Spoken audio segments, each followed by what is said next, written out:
This is Monday Motorsport. Alan O'Keefe, and this is Motorsport Radio. You can have it till you can't take no more. This is Monday Motorsport. Alan O'Keefe. This is Monday Motorsport with Lester Forbes on Motorsport Radio. Ah, yes. Welcome. My name is Lester. This is Monday Motorsport. Yes, the slickest show to get underway that you've ever seen or heard of. Hello. Yes, indeed. This is Motorsport Radio, and welcome, indeed. We are streaming right now live every Monday, live at 8 p.m. on the internet, live on YouTube and Facebook, and we're going to be talking about loads of fantastic stuff this evening, which will include some British Touring Car Championship action. We might get around to talking about one of the best ever Formula 4 races that there's ever been at Thruxton. We might just get around to talking about that. But we're also going to be talking later with esports commentator, radio presenter and journalist Rachael Whiteford about the IndyCar Championship and the Indy 500 and Fernando Alonso's first IndyCar test last week. You may have saw of it, or you may have seen two birds be slaughtered by him. She'll be here later to tell us about it, what happened, and who will win the Indy 500, because it's now the month of May. And this weekend, it's the Indianapolis Grand Prix, aka the road course. It's this weekend, yes. And straight after, the Indy 500 test starts. So, we'll be talking about that in great depth later on. We'll also be touching on the Blancpain GT series that's happened at Brands Hatch at the weekend. We'll also be looking back at the DTM first round, which kicked off in Germany, also at the weekend. We'll be looking at the video of the day and telling you what's on our website, which may or may not include some stuff like this. Yes, some TCR action, which is on the website right now from the weekend. They were at Spa. And DTM, some thrilling action that was also on there. You can go back and watch it. Blancpain, it's all on our website right now. Down for, said it again, motorsport-radio.com. And some stadium super trucks. Oh yes, brilliant action happening at the weekend from Perth with a thrilling third race final across the line victory. And it was some brilliant action. That's all to be viewed, race number 2 and race number 3 from Perth. Some brilliant action, I tell you, on our website right now. Thousands of videos available to go and watch right now online. Motorsport-radio.com. Nowhere else gives you as many videos for free as well. There's no subscription, which is pretty handy, pretty useful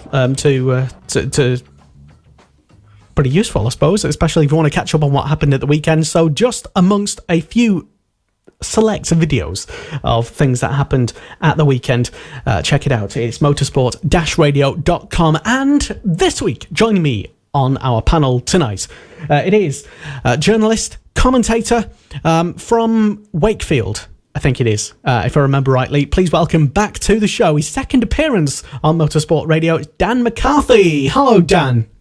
Hi, Lester. How are you doing, mate? I'm good. And yes, you got it right. It is Wakefield. Yeah. Wakefield. So well done to you. Yeah. No. Thank you for reminding me. It's yeah. I sometimes get them mixed up with Leeds, but I'm told that's a dangerous faux pas. Something I should never get mixed up. Yeah. I mean, yeah. I think you ought to brush up on your West Yorkshire geography, I think. Yeah. People always accuse me of being from Yorkshire for some reason. I don't know why. But best place to be from. It's not a bad place, generally, in Yorkshire. But I'm not from Yorkshire, just want to set the record straight on that. So, Dan, what was you watching at the weekend? I was watching the third round of the British Touring Car Championship from Thruxton, and it was another action-packed event, which is always what you'd expect from the touring cars, and we've now brought up the wins total to, I think it's 7 drivers have won the first 9 races, which kind of just highlights the real competitiveness of the championship this year. There's so many drivers who you'd look at and think they're really capable of winning a race, and this weekend didn't disappoint again. Well, yeah, there was a lot of, like you say, a lot of action happening. A record that has been equalled as well. One thing that I was watching on, because I actually saw on ITV4, live and free on ITV, the Touring Car Action, which I never usually get to do because of my other busy commitments within motorsport. But for those who don't know, Dan, I'm presuming you know, what was the record that was equalled and by whom? The record was Matt Neal's record of 60 race wins, which is equal to Andy Rouse's, obviously the 4-time champion from during the mid-80s. So it's a really good record for Matt, and it just goes to prove how good a driver he still is. And I think the real great thing about him is just the longevity of how long he's been in the championship since sort of the mid-90s, and he's still up there as a early 90s, yeah, a really competitive driver who's always still in with a shout of winning a world championship. He's won 3 already in those 20 or so years, and you can never rule him out of winning a 4th because of his driving standards and also the car he's in, the Hondas, especially at this weekend at Thruxton. It looked really good.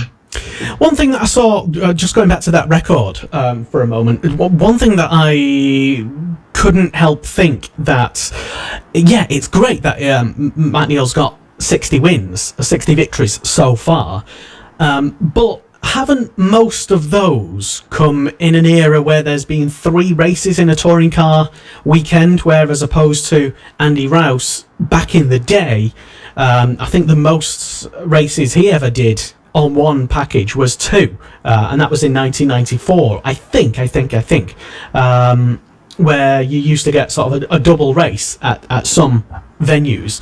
He did at most 21 races in a season, according to Wikipedia anyway, but I don't want to take that away from Matt Neal. A win is a win and they're all sort of equal, but there are more races packed into a schedule now, so is it kind of the same, do you think? I never thought of that actually, but I think going back to my previous point, the reason why he's got those wins, I don't think it's necessarily because it's now 3 races in a touring car season. I mean, you've got to remember, I think for more than half of the time Matt's been driving, it was only a 2-race or sometimes even a 1-race system. So going back to my previous point of his longevity and how long he's been a real star driver in the touring car series, I don't think you can devalue it just because in the last few years there's been 3 races during one weekend. Fair enough. Okay, well that's me told anyway. But yeah, it was just a thing that occurred to me because I thought, yeah, he's won 60 races so far, but yeah, I mean if Andy Rouse had that many races take part in, you know, if he was to do 3 races of a race weekend, maybe he might have won more than his 60 races. It might have been 100 or 200 perhaps, you know. It's all relative, I suppose. Maybe someone with stats who knows more than I do, or we do, can come up and actually prove why Matt Neal's achievement is just as good given the amount of... I'm not, like I said, it's going to dangerously sound like I'm taking it away from him, and I don't want it to because I'm really not, but I'm just going to say congratulations, Matt Neal, and move on to other things. We got away with it there. So anyway, touring cars then, and yeah, race number 1 then. So talk us through it from your point of view. What was fantastic about it? Tell someone who perhaps wasn't watching what happened. Well, it was the 2 Hondas of Matt Neal and Gordon Shedden who got 1st and 2nd place. It was incidentally Matt Neal's first pole position in a touring car meeting for 5 years, which I was really surprised at hearing. You'd have thought a driver who's almost like Mr. Touring Cars in a way, he's kind of one of the figureheads of the championship, would have had a pole position within that 5-year period, but he didn't, but qualified on pole ahead of his teammate Gordon Shedden, and the first race it was kind of a lights to flag victory for the 2 Hondas. They did finish 1st and 2nd again, and it just proved the strength of that car at the minute. Jack Goff in a different Honda in the Eurotech team finished 3rd, so it was a good race for the Honda team. There was also an incident sort of halfway through with Josh Cook and Jake Hill, and I believe after that race Jake Hill got penalty points, and I think it was a bit contentious. I thought both drivers could have really done something to get out of the way, because it was out of the complex, and Josh Cook kind of didn't completely close the door on him, but didn't leave him enough room, and they both took each other off, and their suspensions were in bits.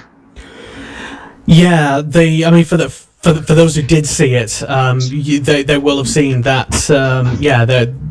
There was an incident, and it was interesting to see as well. Just before, I think during the red flag of race 2, I think Josh was being interviewed by Louise Goodman, and the other guy was literally just behind him on the grid, and she was asking, "Well, have you seen? Did you see Jake? Have you sort of made up? Has he apologised?" And he's like, "No, he's just over there," sort of thing. But yeah, I for some reason I think they've still not spoken or made up about it since. The cameras towards the end of the first, or after the checkered flag, the cameras panned back to them, obviously, because after the race finished, the cranes and that were going to take the cars away, and they still looked like they weren't giving each other any sort of eye contact. And when, in the immediate aftermath of the crash, Jake Hill got out of his car and kind of rushed over to Josh Cook's car, had to be restrained by the marshals. It looked like he was telling the marshals where to go, to put it in polite terms. So I don't think they'll be exchanging Christmas cards at this early stage of the year already. He did receive a lot of criticism, did Jake, on social media, obviously. Of course he did. People criticise everyone for everything, no matter what it is. But anyway, a little... It wasn't even that much of a shove, really. It was just... it's more of a sort of, get off me, sort of thing. Yeah. He did apologise, I'm told, to the marshal himself, who he apparently sort of pushed, but he didn't really. It was just more of a shrugging off.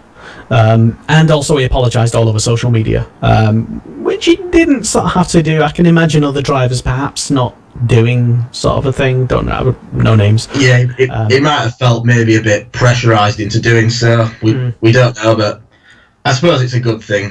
It gets the incident out of the way, I suppose. And also it confirms to us that he is a thoroughly nice guy as well, in apologising, not only on social media as well, but to the nice marshal, who of course do some fantastic work and some amazing work every single touring car round. So race number 2 then. What happened? What went on? There was a red flag. I forgot what there was a red flag for now. What was the two MGs of Daniel Lloyd, Aaron Taylor-Smith and Daniel Lloyd, plus Senna Proctor in the Focus, had a fairly big accident which brought the red flag out. And there was also an incident involving Martin Depper, and it was near the extremely fast and scary Church Corner, where he kind of came out on the exit of it and just managed to get sideways somehow, speared into one of the barriers. There was about 6 marshals. They had to really quickly scamper out of the way, and one of the wheels of his car collapsed, fell off, and you could see it bouncing up and down, about to hit the track. And luckily, I think it was sort of far enough down the pecking order that there weren't too many cars there to be coming to potentially hit it. It was quite a scary one. So the race was significantly shortened, and at the start of the race anyway, Matt Neal had the lead, but then for some reason went into the pits, and initially you'd think with it being Thruxton it'd be a puncture, because it's a track that kills tyres, and it has done, well, it's been proven to do that over the years, but it was some kind of steering issue with the Honda. So to go from potentially winning 2 races on the bounce, which would be great with a maximum success ballast, he fell right to the back of the grid, and Rob Collard made a demon start in the BMW, which is another thing that you'd expect, winning 2 races on the bounce. So he eventually took the win ahead of Gordon Shedden, who got another 2nd place, and then ahead of who's now the championship leader, Tom Ingram, in 3rd. Yes, certainly it was a kind of a shocking incident to see Daniel Lloyd get launched in the air when he smashed into. He was kind of he was an innocent victim, having been clattered out from, as you say, Aaron Taylor-Smith's incident with, I forget the other person that he collided with. Senna Proctor. Proctor. And they kind of both caught Daniel Lloyd unawares, really. That led to some controversial comments flying around, not the least of whom were some quite significant figures. Paul O'Neill on ITV kind of let rip and said, he agrees with Daniel Lloyd in that the barriers, the much heralded safety barriers, much needed as well, has to be said, at Thruxton, were not good enough. Because it did launch him into the air. Previous years, though, has to be said, he would have ended up literally in the trees, as other drivers did do, if they went off and had an incident there. But Daniel Lloyd made a point to, I think, Louise Goodman on ITV, live on TV, saying that, it just is kind of unacceptable that should happen in this day and age, with thoughts, of course, to much more serious accidents, much more recent accidents, all in our minds, of course. But your take on it is: has Thruxton done enough, do you think, Dan, to combat very scary incidents like Daniel Lloyd's had? I'm not sure, to be honest. I think the one thing that you'd have to say about Thruxton, with the nature of the circuit and how it's heralded as the quickest circuit in Britain, with that, probably within the mind of the people that organise events and the safety measures at the circuit, you would probably think, with it being the quickest circuit, that they'd have to put the most stringent safety measures there possible, because naturally the accidents on average would occur at a higher speed. So perhaps they haven't really done enough to secure the safety of the drivers when potentially big accidents happen.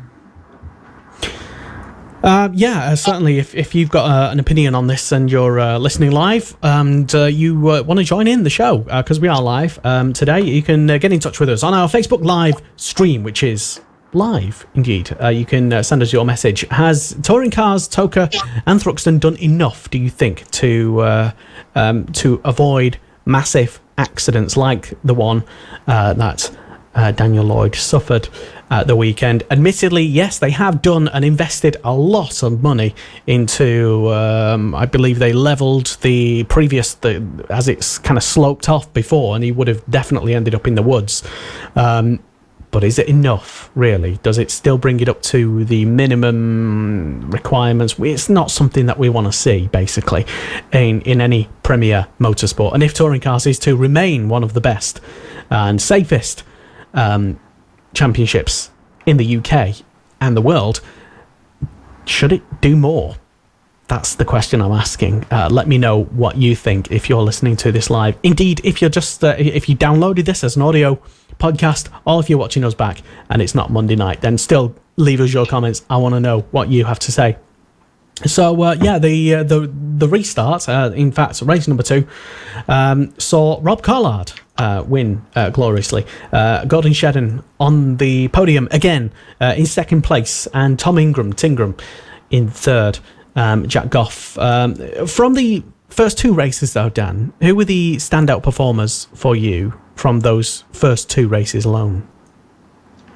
I think Rob Collard for me would probably be the one, because Thruxton historically hasn't really been a good circuit for the BMWs or the rear wheel drive cars in general, because when they're going at such high speeds, I don't know what it is with the mechanics of the car. I'm not really an expert in that, but the rear wheel drive cars, when they get to those speeds, they tend to be hitting the rev limiter, and you can just hear the car wanting a bit more from it, and kind of limits it in a way. So that's probably why the Hondas were the quickest cars in qualifying, and I believe that Colin Turkington was the quickest BMW in qualifying, and he was down in 10th, somewhere like that. So you can just tell really that those cars are struggling at this circuit. So for Rob to come, and I believe he started 18th on the grid, so in 2 races for him to come up the grid and to win the race at Thruxton, which is his home circuit, and it was his first win at Thruxton as well, so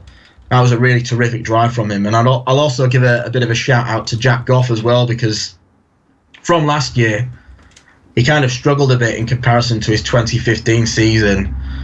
I think there was quite a bit of talk about whether, maybe it was the end for him does he deserve another chance? He's got another chance, and he's done really well in the Honda Civic so far this season. Yeah, it was. Did you say it was actually Turkington who got the fastest in qualifying? Wasn't it Matt Neal who got his first pole in 5 years? I think. Am I mistaken? Yeah, Turkington was down in around 10th on the grid. Okay. He was the fastest of the BMWs. That's what I meant to say. Fair enough. Yeah, it was just my mind playing sort of tricks on me. But anyway, yes, that was certainly good to know. So on to race number 3, and it was another action-packed. What would we call it? Madness fest? I don't know. Did it seem a bit sedate? Race number 3 compared to race 2? I think it did. Yeah, a little bit. The top 6 drivers were reversed this time. So Colin Turkington obviously finishing 6th in the second race. He grabbed pole position for it. And again, it shows just how good a driver he is, that he was on pole position and didn't let the lead slip. And as I was just saying about the BMWs potentially struggling around this Thruxton circuit, he made it look very easy. So he took another victory, which makes him one of only 2 drivers this season that have won 2 races, Tom Ingram being the other. Tom Ingram was the driver that finished 2nd, and Jack Goffer was just speaking about finished 3rd. So there was quite a lot of consistency from some of the top drivers in this meeting so far. It's kind of, it shows a bit of a good driving talent from them so far. Certainly, and just reading a couple of comments that have been a comment flooded in, basically. Dan Marr, who's not with us here, but we have another Dan who's substituting for Dan Marr. Hi, Dan. But Dan says, regarding Dan's comment, hi, Dan. He says that Church Corner is still being worked on, like the rest of the circuit. Big accidents will always happen at high speed. Well, Dan, they won't, really. They won't always happen at high speed, and you can negate the injuries that happen whenever high-speed accidents do occur. Dan McCarthy, do you agree? Yeah, you can. It's just the nature of motorsport kind of dictates that very occasionally you will get nasty accidents at high speed. So it's just a case of taking any necessary precaution possible to try and not stop them, because if you stopped accidents, it wouldn't be motorsport. You might as well just go to the nearest junction of the M1 and just watch cars going round. There needs to be some closeness of action, and there will be accidents because of that. So it's not a case of stopping the accident, it's just stopping the accident becoming anything more than just a minor scrape for the driver, or nothing too serious. Being on the M1 quite often, actually, people do treat it like they're going round Brands Hatch. Morons, a lot, especially on a Friday. Don't know what it is. And I'm in a white van. Anyway, but yeah, reasoned comment from both of you, I would say.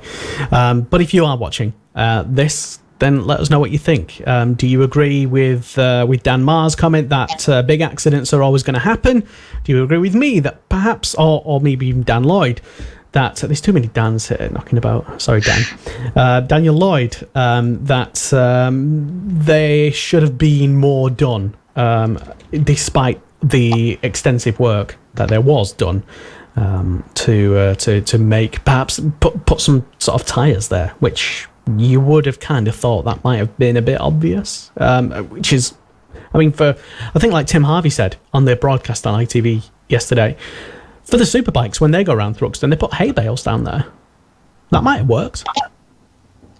Yeah, well, I think anything like that, whether it's tyres, hay bales, just something that would ease the pressure of a driver going off and there being a big impact. You need something that'll just soak up all that momentum and kind of stop it being terrible. I'm no physicist. I don't know whether tyres or hay bales or whatever's the best option, but you just need something there.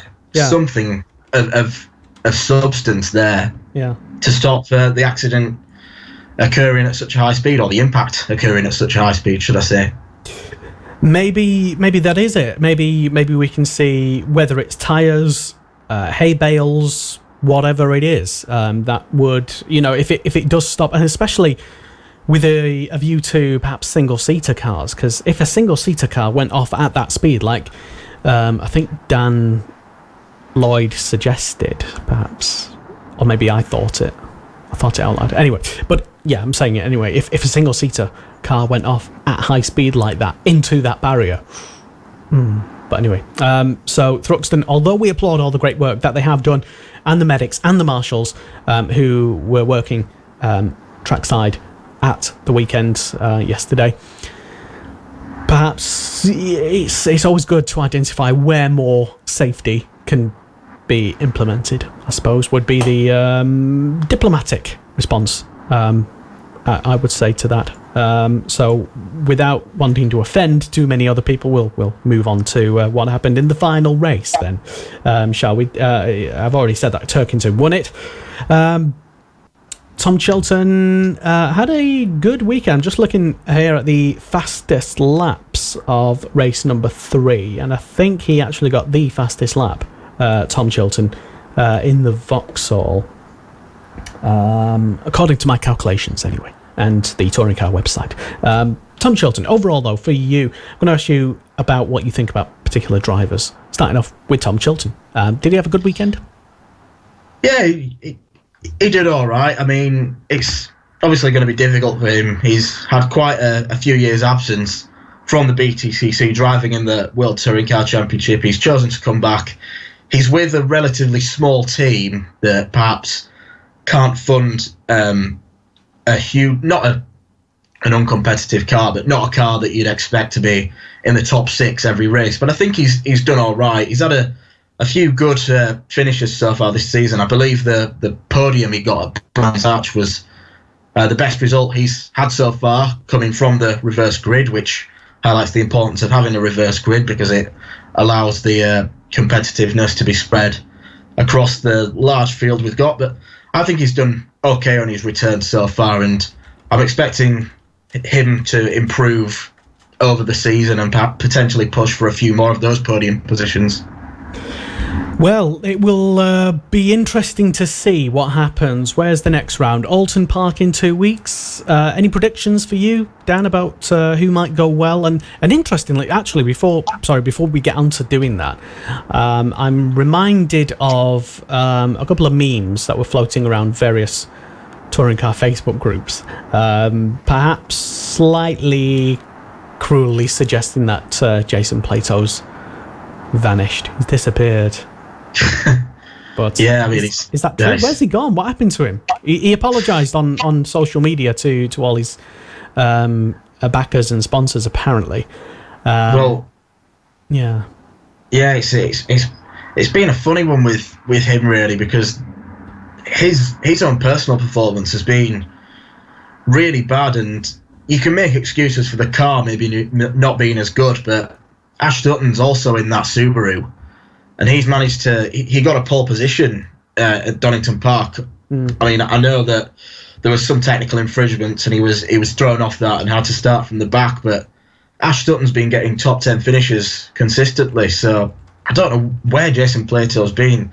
I don't think he's qualified sort of in the top half of the grid all season so far, which is really uncharacteristic because he's in the same boat as Matt Neal, really, probably easily the two most experienced drivers on the touring car grid at the moment, and he's just nowhere to be seen, which is quite a strange one, to be honest. Has it got anything to do with, and I might need your technical expertise on this because I don't know, but I know of something that happened, I think, before the season or around Brands Hatch time, involving I think it was like a technical directive that was implemented, which basically disadvantaged the Team BMR, the Subaru team, which kind of suggested at the time when it was done that Subaru wouldn't have so much of a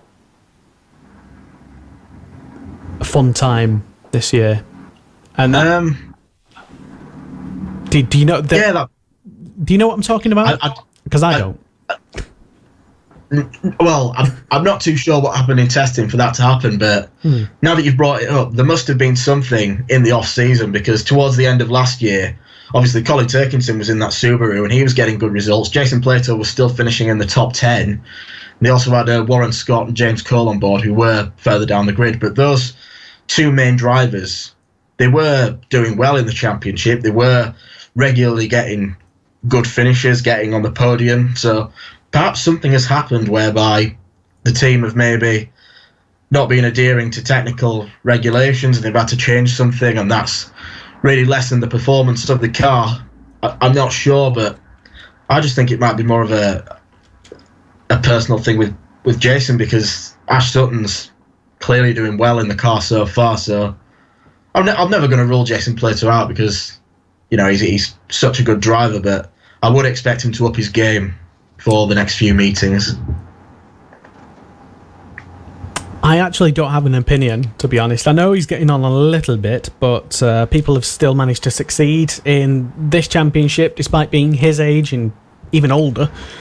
So I don't know, to be honest. I'm not. I'm literally a neutral on Jason Plato. I'm not. I know there are plenty of haters out there. I know there must be someone who likes him, but me, yeah, whether he succeeds or does, and whenever he's fighting up at the front, it's always entertaining. That's what I'll say. He basically makes touring cars. He's one of the better drivers to watch, because he's got that aggressiveness that you want from touring car drivers. He will fight for every overtake. If there's half a car's width, he'll go for it, which is what you'd like to see from him. And I am a fan of his. He was one of the first drivers I got an autograph from. I remember it when I was around 6. I think it was around 2001 at Donington Park. I remember getting in there and getting his autograph. So, blimey. He'll always have a place for me, but needs to improve his driving at the minute.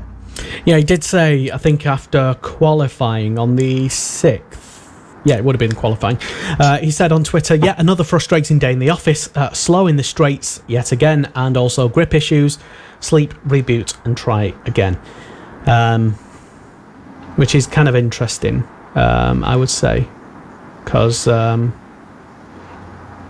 be fair, with the straight line speed issues, the car itself, looking from a bird's eye point of view, it does look considerably bigger than other cars. I don't know if it's maybe carrying a bit more weight and it can't, get down the straights as quick as others. That's maybe a bit of an overly simplistic way of putting it, but well, no, you might be right. It might be look quite big and bulky. Yeah, it might actually be a disadvantage to have a massive car at Thruxton.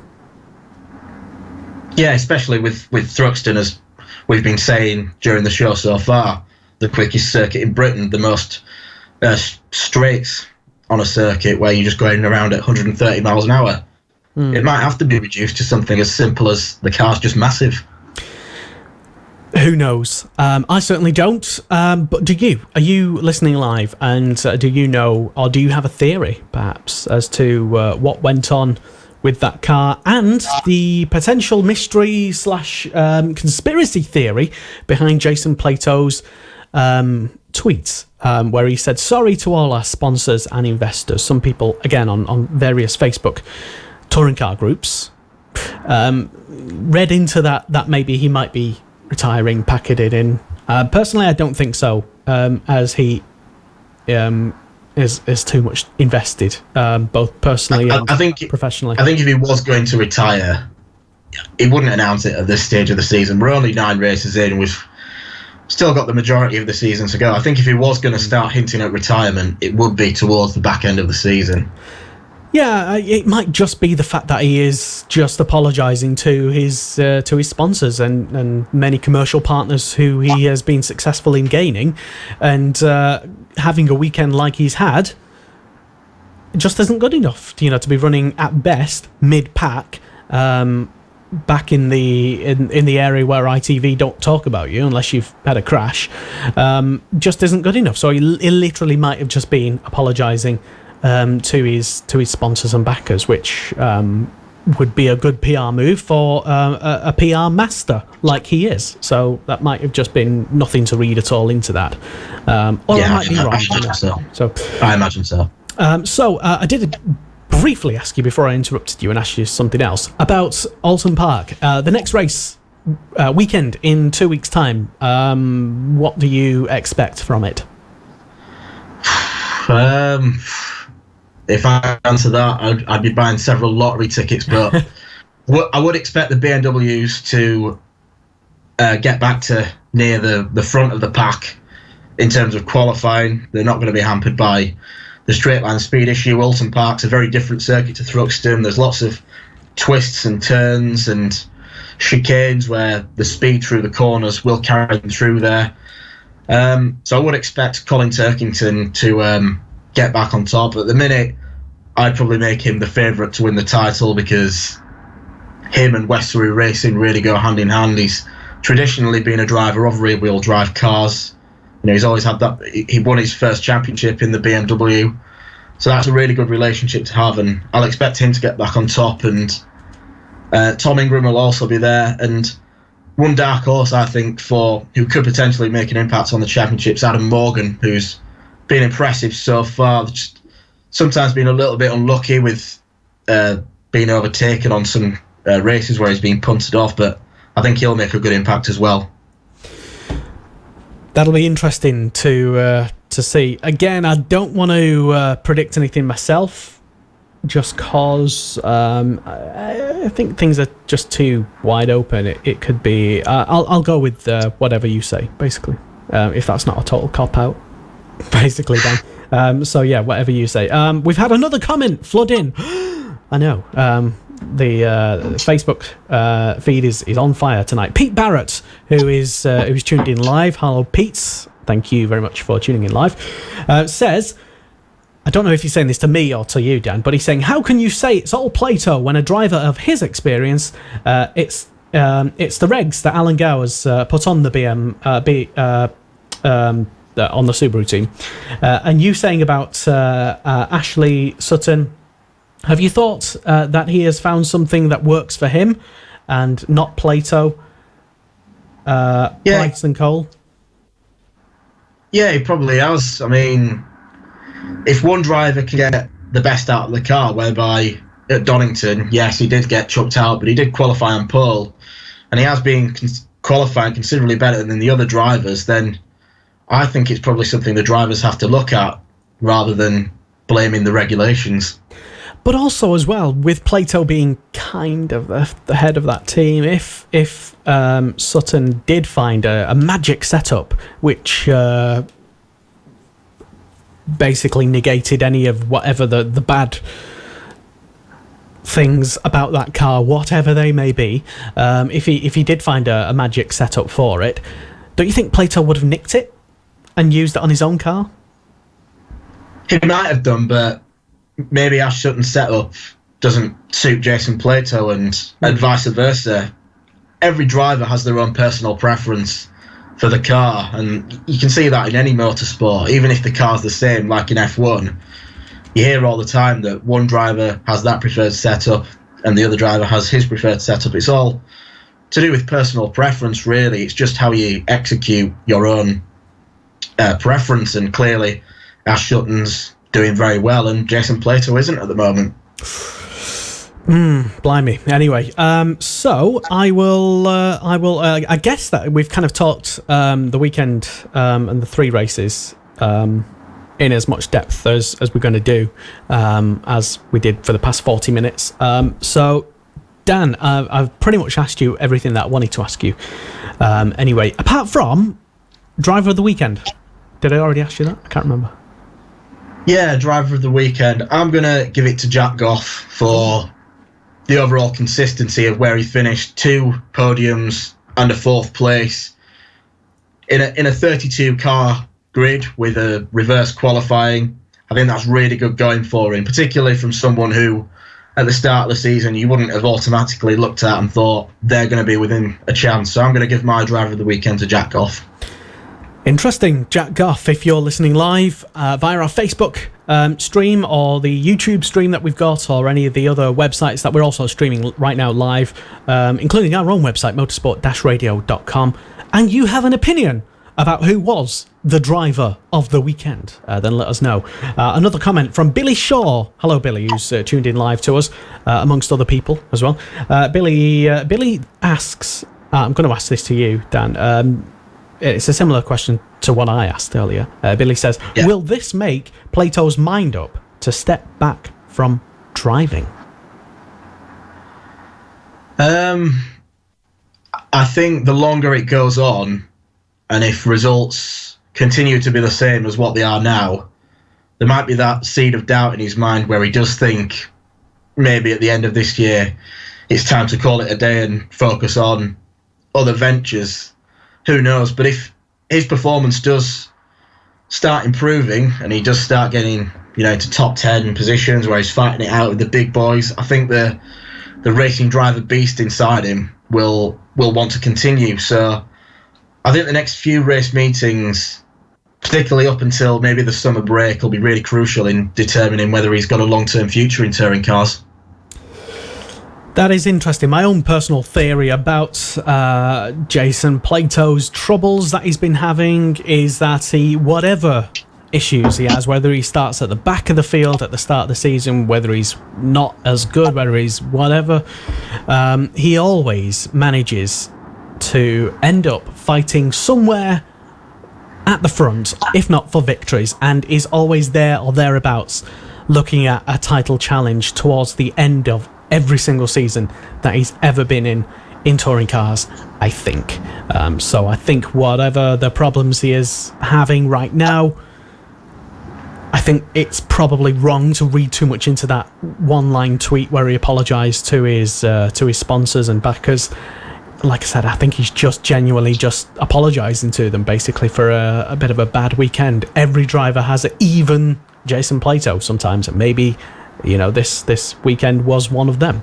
And I have no doubt, genuinely no doubt, that towards the end of the season, he will be back fighting for a championship again. Whether or not he gets it or not is a completely different subject for a different day. And if I'm wrong about that, he may just decide, well, I'm 49 now, knocking on 50. Maybe it is time to hang up the race helmet. Because he's kind of got nothing else to prove or achieve or win, really. He's done it and won it all, I think. So there you go. So thank you, Dan McCarthy. Just before I let you go and enjoy your Monday evenings, you personally get into doing some commentaries for various sports, football as well, and you're also a accomplished journalist as well. Just tell us what you've been getting up to lately. Well, I've been doing Premier League football commentaries recently, Championship ones as well. Just yesterday, I presided over one of the most boring 0-0 draws I've seen in football, Liverpool-Southampton. Just after doing a thrilling game, Brentford won, Blackburn 3. Blackburn were unfortunately relegated. So, yeah, I've been getting on with that, and I always look forward to pursuing new opportunities in journalism. I don't want to advertise myself on this. At D McCarthy Radio is my Twitter handle. So, yeah, that's what I've been getting up to. There you go. And you're on Facebook as well, I presume? Yes. Excellent. Just search my name and I'm there. Dan McCarthy, or Daniel McCarthy. A couple of other, one other comment as well from Steve Hall as well, just going back to the Plato thing. Hi, Steve, by the way. It says, don't write him off yet. He's a wounded animal. So he may well be that.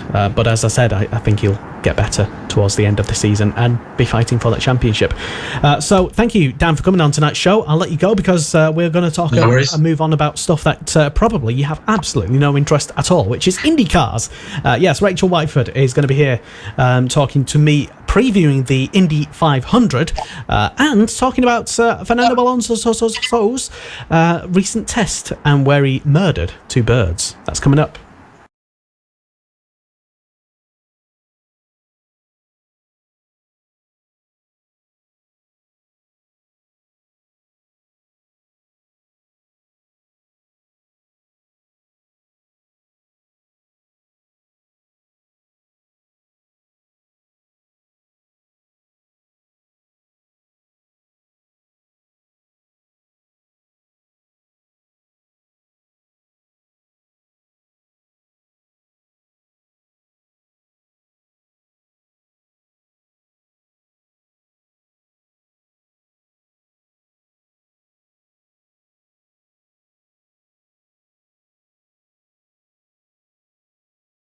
time. 101st running, yes. And of course, we had a big preview, so to speak, and an unprecedented amount of coverage.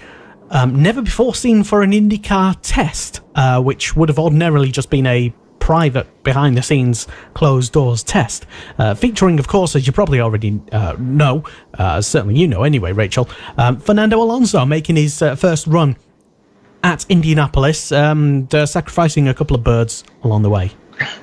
Yes, that gives a whole new meaning to flipping the bird. He certainly got two of them at once. A bird in the intake is worth two in the grill. Maybe we can go with that, but no, fantastic coverage, exposure for IndyCar. More controversy, in fact, for the Formula One side, in that how dare Fernando give up running the jewel of the calendar, Monaco, for this silly American oval race? Some people are saying, of course. Who says that? I think it was universally popular. A lot of Formula One fans have said that, or at least people in Formula One, perhaps. I think this is a really good thing for him. Not only will he be in a Honda-powered car that's fast, but he'll be in championship-winning material and Indy 500 winning material. Let's not forget, it was an Andretti Honda last year that won for Alexander Rossi. This test in particular, though, 2 million viewers around the world watch this live, split about equally between the YouTube live feed and the Facebook feed, and it's gotten more views since its actual airing than, to give some examples, the official trailer for The Dark Tower, Jimmy Kimmel's reveal of his son's birth, and Chris Rock's live video that happened recently. It's totaled about 70 million view minutes so far, which in IndyCar terms is massive for their exposure. Well, yeah, the slight difference is those other things that you mentioned are predominantly American audience based, whereas Formula One transitions just America. Goes to the entire world, and certainly Motorsport Radio was tweeting about it live and had a relay of the official live video of it, which was very good as well, and included some big legends in it, and I was quite impressed watching the entire thing live, and they gave it a full kind of almost a proper full event coverage, which was fantastic to see. They did. I mean, he's a huge name. Formula One names coming to IndyCar is always massive, especially ones that have run well and been championship winners. Is this the new Nigel Mansell? It could well be. You know, this is potentially Alonso might catch the bug of IndyCar and might want to run it full time. Who knows? That's speculation, extreme speculation, of course. But Alonso is a driver who wants to win. Right now, his equipment isn't letting him win. This could be that taste he needs, because the equipment he has is definitely championship winning material. He has the top guys on his box for this. He has the top crew. He's coming in here in the best position he could be. And let's not forget, Alexander Rossi won on fuel strategy. Alonso's a master of fuel saving. Current Formula One is all about fuel saving. He's cool. He's concise. And from what we saw in his tests, average laps in his rookie orientation of 222 miles an hour, which is bang on. You know, that is absolutely perfect for his rookie laps. It's not the fastest yet, but the car was turned down. That's not full power, and that's not qualifying trim. So for race laps, those are not bad, actually, for Indy. And I think this helps both him and IndyCar. Would other, say, rookies, would they have at least turned a wheel in an IndyCar before? Because Alonso's, we presume that was literally his first ever laps. He's sort of kind of shakedown laps. As we know, sort of Marco Andretti actually shut down the car and sort of kind of set it up in what I think was called a race day sort of setup for him. So the race trim. The race trim setup. But shakedown laps to see him, and also it shut down the car. And me and other people like me who didn't actually know what the process of qualifying a proper rookie into the Indy 500 would have been, because there were steps that he had to sort of meet and consistently go a minimum speed, which was kind of interesting to see.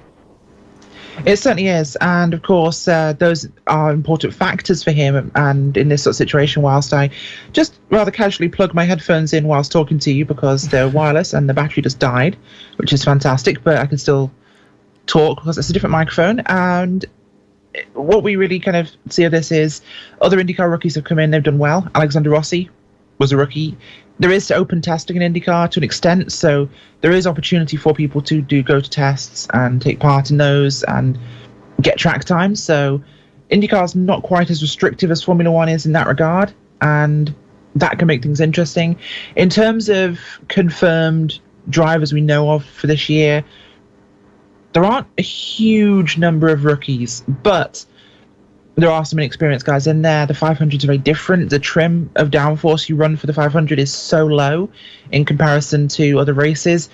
And that's the difference, Lester, when you talk about the race trim that Marco set the car up in for Fernando, is that the race trim, you do carry a lot more downforce than you will for qualifying, because qualifying is a solo run.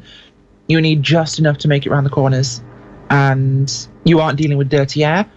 You're not dealing with other cars, so you do run a bit more. And obviously for his first runs, race trim is perfect because he has a bit more grip, a bit more comfort, so the car will be a little heavier, have a bit more downforce, and it will run a lot more predictably. And he'll have done plenty of sim time to get himself up to speed. The G-force is very different from the sim, obviously. In Indy, the corners speeds are huge.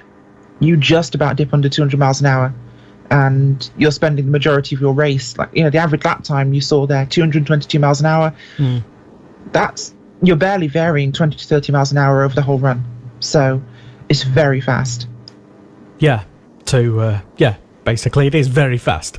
There's been many people, many journalists draw comparisons to and try to perhaps read maybe a bit more significance into the story about Alonso doing the Indy 500. One kind of story that was, I suppose, confirmed, really, although that, I don't know if they ever denied it, but certainly Zach Brown, when he was there accompanying Alonso, confirmed on the broadcast, on the test broadcast, that it wasn't going to be a one-off, not necessarily with Alonso in IndyCar, but he kind of I don't know if it was just him perhaps putting a brilliant PR spin on the fact that Alonso's kind of walked out on his Formula One team, but he kind of did say no, this is going to be a multi-year sort of thing, obviously cobbled together at the last minute, but multi-year thing, and McLaren, Honda are here to blah blah blah, all the PR stuff that he came out with. But he seemed to be forcefully saying that the McLaren Honda partnership were looking towards IndyCar, and one would perhaps read into that they were maybe going to do a full season in the future. It's possible. Obviously, the McLaren part of this partnership is quite minimal at the moment. Let's be brutally honest about this. This is an Andretti car. Yeah. Not a McLaren.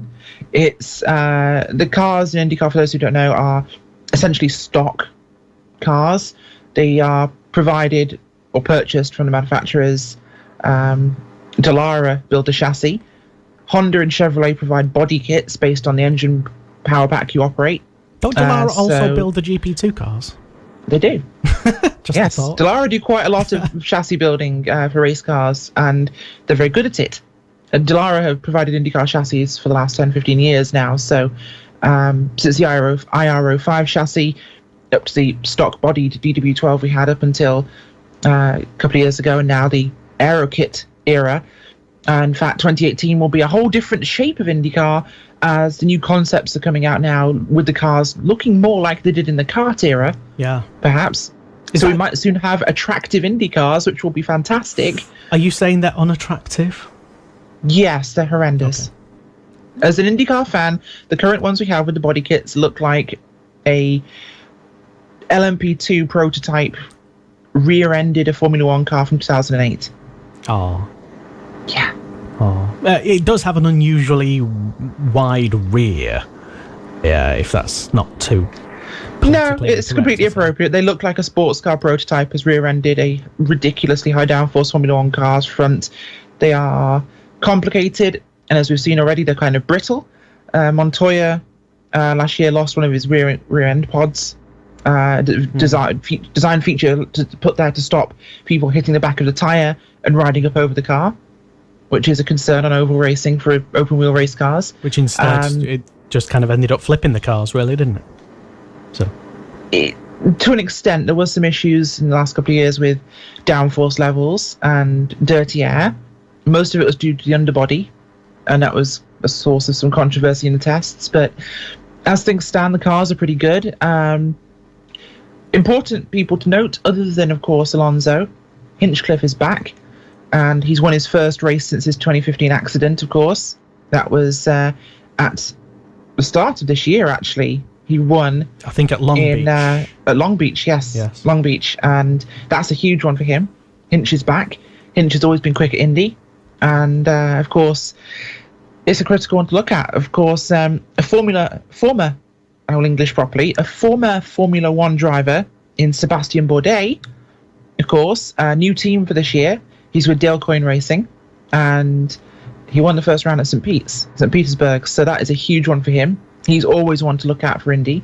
Penske, though, look for them to be fast in qualifying for Indy. They've got the pole for every race so far this season, and that's been a huge one for them. A lot of the time the fastest lap, but not always have they won.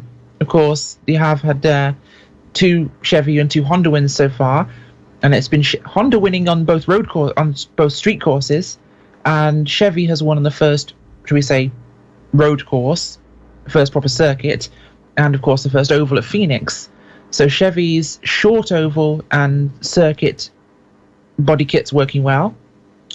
Testing not really fully underway yet for Indy, so we can't really tell how Honda versus Chevy racks up for the Speedway version of their aero kits, of course. That's very different to the normal bodywork. You'll often see those cars are much more stripped down, more streamlined, and we haven't seen those kits running yet, other than, of course, Alonso's test.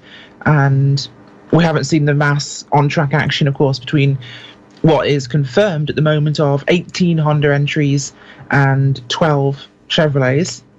So we will see, of course, when the tests do happen, who comes out on top there. I think Honda could be expected to be quick again. That could be the place to put your money.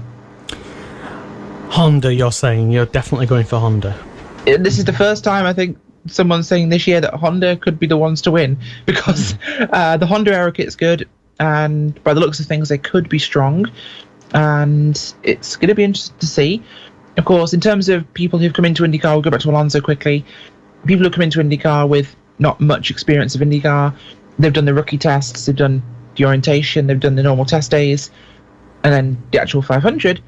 Kurt Busch, a couple of years ago, who came 6th in his first one. But, of course, unlike Alonso, very experienced at oval racing, very different to oval racing, coming from NASCAR, admittedly, but he does understand oval racing.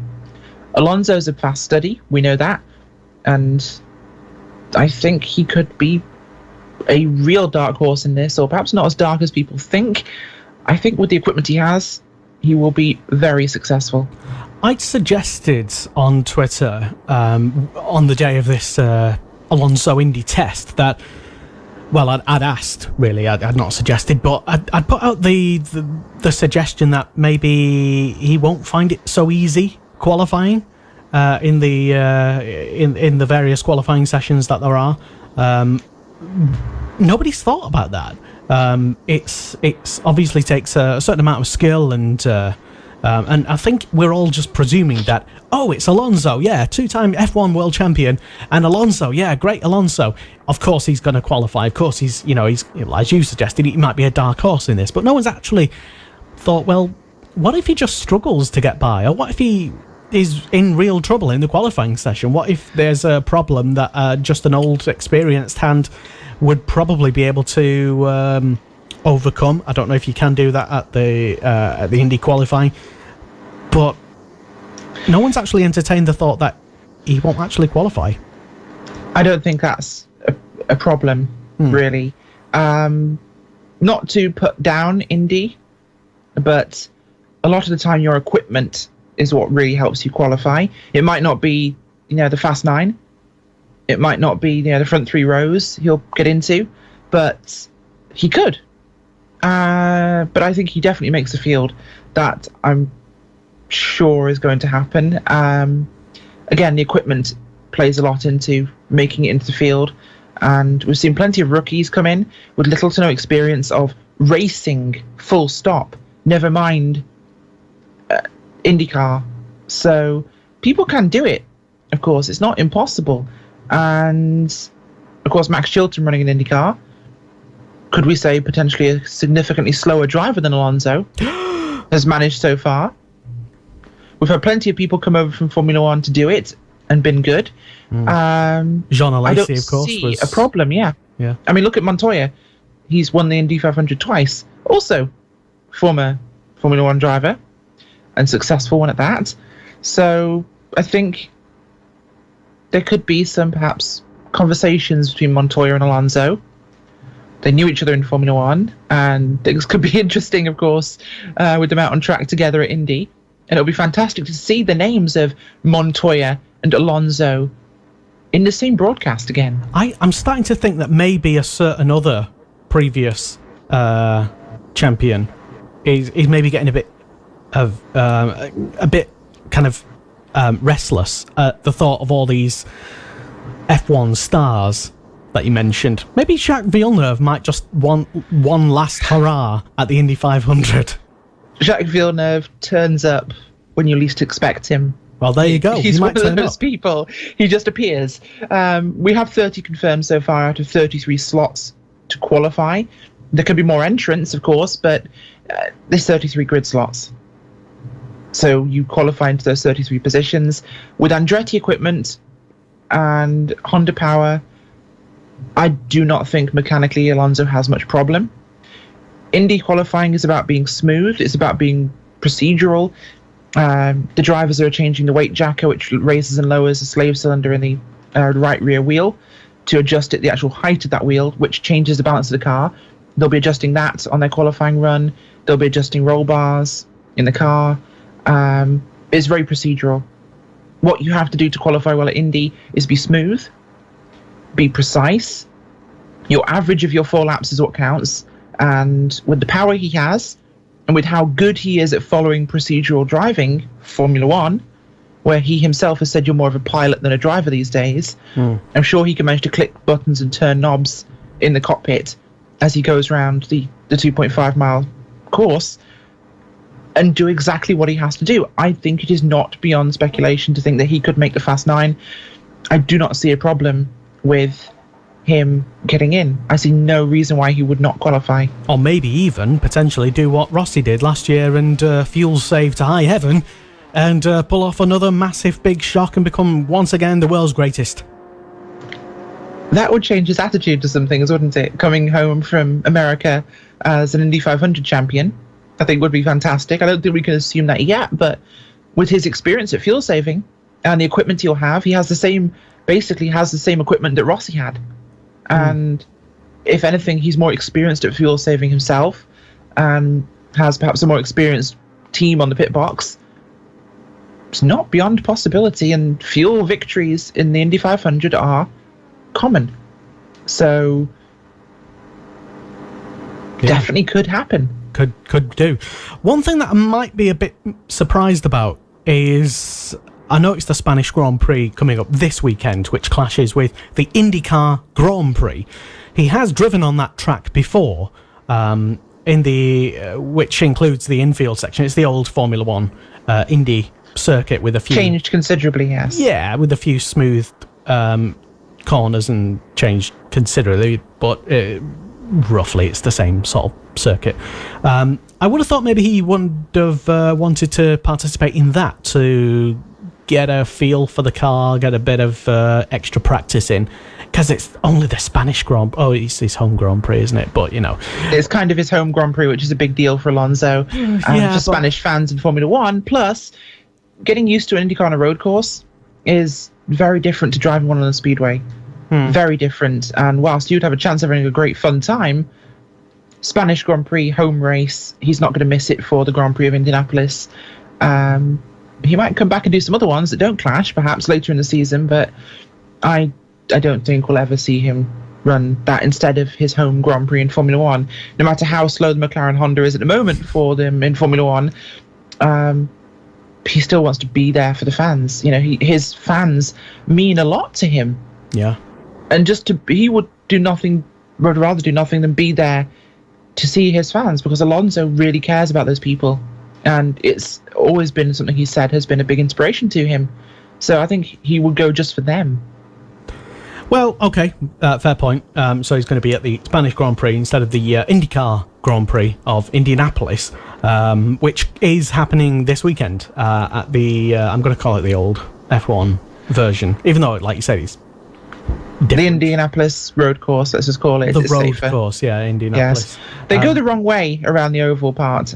That's the fun part. They go the wrong way round. Do they go the wrong way oval? according to them, i.e. the Formula One way, or do they go the right way, which is the They wrong way? go the Formula One way, which is the wrong way compared to Indy, where you turn left through turn 1, whereas they go, turn 1 is actually the final corner for the road course, go in the opposite direction. So it's the wrong way across the bricks. Okay. Yeah, anyway, I'm sure it'll make sense when you're watching it. But yeah, I've just been having a quick look at some of the previous... I was watching some of the highlights, actually. I've not been able to watch all of the IndyCar races this season live. As you said earlier, Sebastian Bourdais won the first race at St. Pete with Pagenaud and Scott Dixon on the podium as well. It was Hinchcliffe and Bourdais again on the podium with Newgarden, who won Long Beach back last month. That was a month ago, April 9th. Mm-hmm. Then it was the Grand Prix of Alabama, the Indy Grand Prix of Alabama. Newgarden doing a good job to get a win. Scott Dixon in that's second. Barber Motorsports Park, by the way, for Alabama. So that's it's actually a bike circuit, if you would believe it. I wouldn't believe it. Newgarden, though, has won there in the past, and he's been very successful, of course, running with Penske now. And, of course, Phoenix, the first oval of the schedule, Simon Pagenaud. So we've had basically 2 Honda wins and then 2 Chevrolet wins, both for Penske. So it's going to be an interesting season when we've got 4 races in hand and we're coming to the Indy road course, and we've literally had 2 Honda wins, 2 Chevrolet wins. It's going to be different to see what will actually come of this. Different it will be. Incidentally, by the way, if you have, like me, missed all of the live Indy broadcasts from this season, there is one place that you can go, or probably 2 places actually, that to watch all of the races back. You can, of course, go and visit the official IndyCar YouTube page, or while you're on our website, motorsport-radio.com, we also have all of the IndyCar races from this year available to watch on our video page. They're all neatly aligned in a neat order for you to watch. And in fact, every Grand Prix since like 2007 is on there as well. So you can go back and enjoy, all of the kart races. And when I get round to it, I'll add more. Incidentally, though, Rachel, I'll call you Rebecca then, sorry. Rachel, what is your most favourite IndyCar / Champ Car race of all time, if you had to nail it down to one? And why? That's a tough question. I don't think I can answer that safely. I'll pick a top 3. I would say some of the best races have been from the kart era. Absolutely. But I do think some of the best races have come more recently. Some of the DW12 era races have been fantastic. I don't think I can nail down a favourite race. Maybe... Actually, I'm going to pick an oval race because it's going to be controversial and different. But I will pick Auto Club from 2015. Interesting. Why because not? It was insane. The drivers were in a tight pack. They were all over each other all race long. It was crazy. It was probably one of the most exciting races for fans of IndyCar. Kind of dangerous, but one of the most exciting ones for fans that's happened in a long time. And on top of that, I would also pick, I think, the St. Pete's race from 2015 also. St. Petersburg, the first round, because St. Pete's is always a great track. And that one was actually pretty wild. It was the first race with the new aero kits, and things were kind of crazy. If we want to go for kart, you can't really go much further than any of the races in Detroit they've always been kind of hairy. Interesting picks there, Rachel. And incidentally, if you're listening to this and you have a favourite IndyCar / Champ Car / kart race of all time, which are now all called IndyCar because they kind of merged and mingled them back again. Yeah. Yes. But for the purposes of this, we'll just call them IndyCar races, which encompasses everything that it's ever been.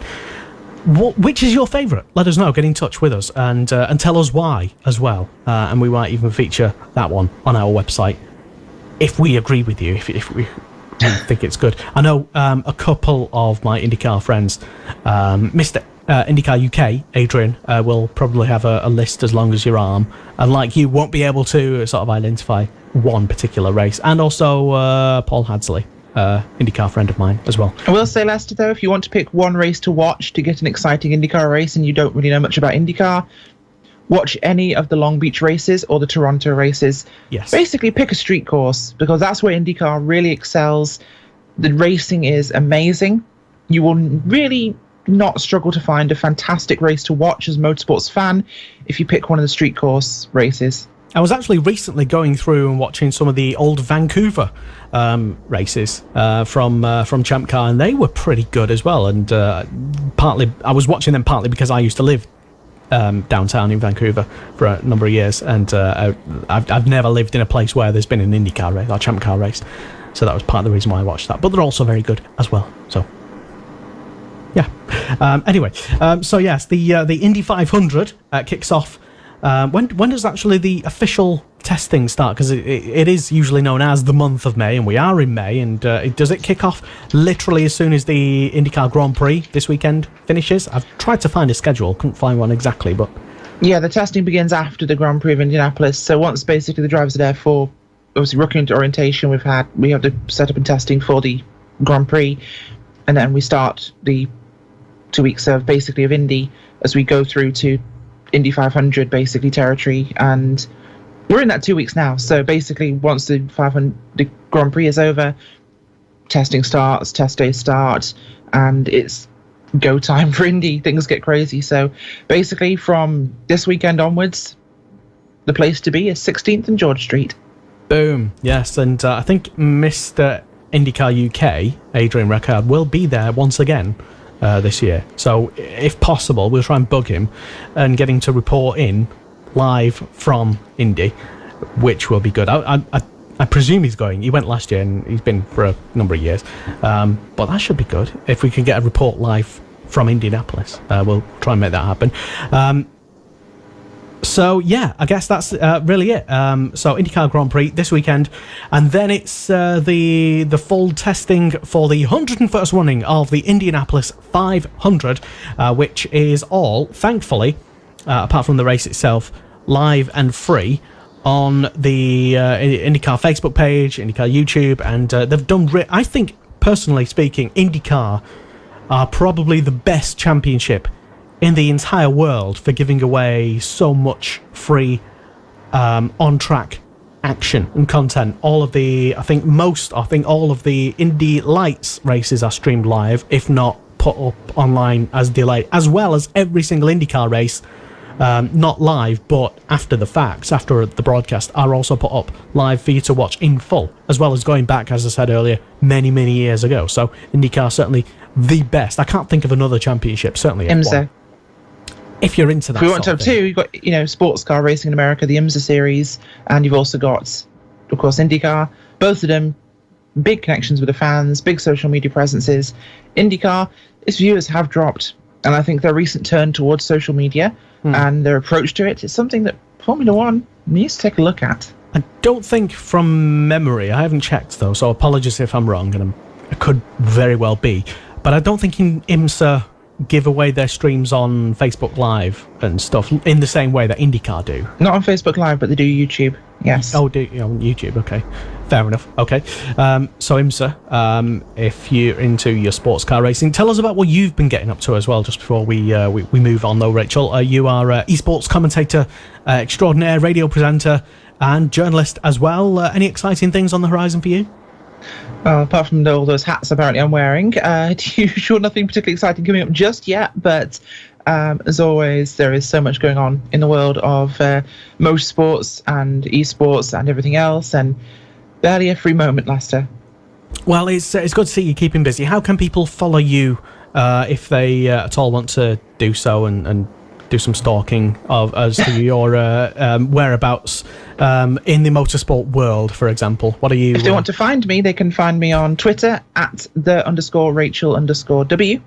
So you can find me on Twitter for that, and you can find my page on Facebook, Rachael Whiteford, and you can follow me there. So other than that, basically, yes, I post lots of garbage on Twitter. Probably the best place to find me.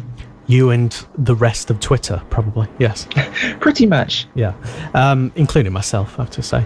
But yeah, excellent. Thank you very much for your insights and education for me, anyway, if not people listening, as to what we might expect from the... I didn't even ask you for an overall prediction of the 500 victory, did I? An overall prediction, wow. Yeah, a number one win. I know it's just so random and out there, and it could literally be one of like 20 people, maybe 30 odd. I don't know. Depends on what happens, but it could be one of 33. But I know you've already said it was the best prediction you can give. We could say Alonso might actually be a good pick. He's in the same equipment as Rossi, who won last year as a rookie. Alonso also a rookie, but a more experienced rookie. Alonso could be a favourite. But at the same time, I think you're going to have to go for one of the Penske's.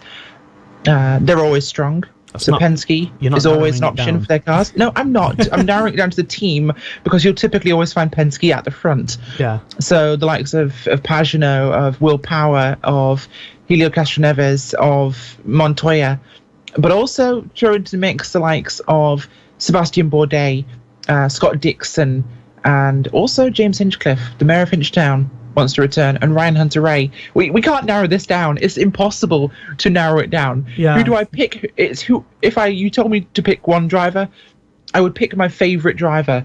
I couldn't pick a driver I think has the best chance to win this year because you never know at Indy. Okay. And I've already sort of suggested that maybe Alonso might kind of do it. But one person I would really, really love, and I think he came close to almost doing the unthinkable a couple of years ago before predictably slamming it into the wall. I hope he's racing in the 500. I don't actually know if he is. I don't know if he's entered to be in there, but he's still hanging on in the championship, amazingly. The lovable Japanese former F1 driver Takuma Sato. He is confirmed to be in the 500, so fantastic. He will be running. Sato will be on track, and I'm sure at some point he will go full Takuma Sato, which is never a good thing for IndyCar, but it happens fairly regularly. He is there, so hopefully things will be interesting. Yeah. Also, J.I. Hildebrand is going to be in again, who also predictably slammed it into the wall when he nearly won. Indeed, yeah. But personally speaking, if I was to make a prediction, and one thing that if it actually came true, you'd never ever hear me shut up about it, would be a Takuma Sato victory, maybe with Alonso second. No, I think maybe at last lap, a la 2011 when was that the year? Hunter-Reay and Dixon. Or was it Weldon? Was that the year when the... 2011 was Weldon, yes. Yes, brain's still just about working. Yes. I think so. Yes. Was it? I can't remember. I think it was 20.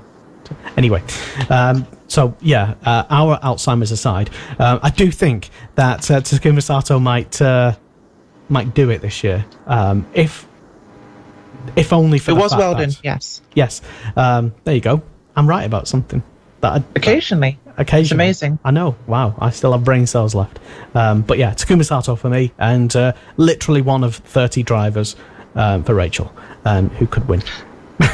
So there we go. Thank you very much for being on tonight's show, Rachael. And please do come again and tell us all about what you've been getting up to, and tell us more about the IndyCar stuff and the world of motorsport that you're involved in. Thank you very much. Thank you very much for having me, Lester. Yeah, my chat earlier this afternoon with esport commentator and journalist and radio presenter and many different hat wearer, Rachael Whiteford. Thank you very much for coming on the show. And do you agree with me when I say Takuma Sato might possibly, wish I hadn't said that now, win the Indy 500 in 2017? Tell me your thoughts if you're tuned in live to this Monday Motorsport show. Yeah, I said it. There you go. I've said it. I've put it out there. It's out there now. I think I'll even have a bet on it. I'm that confident that I'm going to lose money. So Takuma Sato is the one I'm going to go with. But let me know your thoughts anyway. Coming up next, we will talk a little bit about what's happened at Brands Hatch at the weekend. It's the Blancpain GT Championships. 2 races, a main race and a qualifying race happened yesterday. And it was all streamed live on Tinternet. And apparently it was on TV as well. But more importantly, it was all free on Tinternet. And we'll be talking a bit about that. And also, coming up, we'll be telling you what we have on our website, motorsport-radio.com, and a DTM review of the first round in 2017, which got underway at the weekend. Hi, I'm Callan O'Keefe, and this is Motorsport Radio.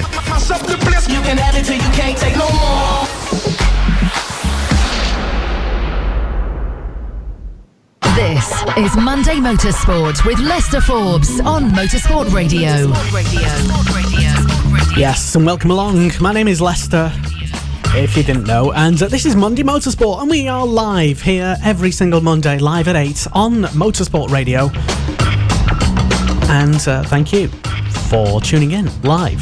This program, by the way, is also available to download as a audio podcast. Yes, we do podcasts as well here at Motorsport Radio. Find us on the iTunes thing. Is that still a thing, or is it just called Apple Music now? I forget what they've changed it all. You probably got to get a dongle for it or something. I don't know, whatever. But we're on the iTunes podcast store as well, and many other places. You can download us as well directly from our own website, motorsport-radio.com. That is also available on our website as well.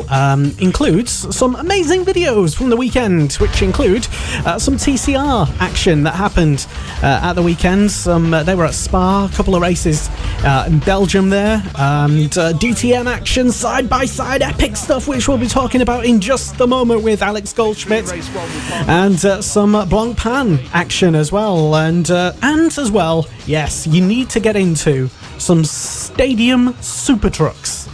Yes, some excellent stadium super trucks. You've probably only seen them bouncing around and falling around, but there was a massive, brilliant race that got underway at the weekend in Perth in Australia. It was on the Virgin Supercars support bill, and these things are absolutely brilliant to watch. And there was a spectacular third race end where 2 supercars came within literally a hair's width of each other over the line to just about win. One of them won. I'll let you know who it was when I've seen it. So you can see it, by the way. It's right now on our website from the official sources and nowhere else. And it's all free as well. Best part about our website, with thousands of videos that we've collected from Tinternet all over the place. They're all free to watch. There's no subscription. Do not ever pay for a subscription when you can watch them all for free. Why would you? So that's our website, motorsport-radio.com. Also, some other groovy things that were happening at the weekend, like I was mentioning, the Blancpain GT series. They're back in action, by the way, incidentally, this weekend. So if you kind of missed out on the Blancpain stuff, don't worry, because they'll be at Silverstone this weekend in other Blancpain stuff. But yeah, basically, it was the qualifying race happened on the Saturday. It was the Lamborghini Huracan of Christian Engelhardt and Mikko Bortolotti, who crossed the line in first place ahead of the BMW M6 road racing Marcus Paltala and Jesse Krohn.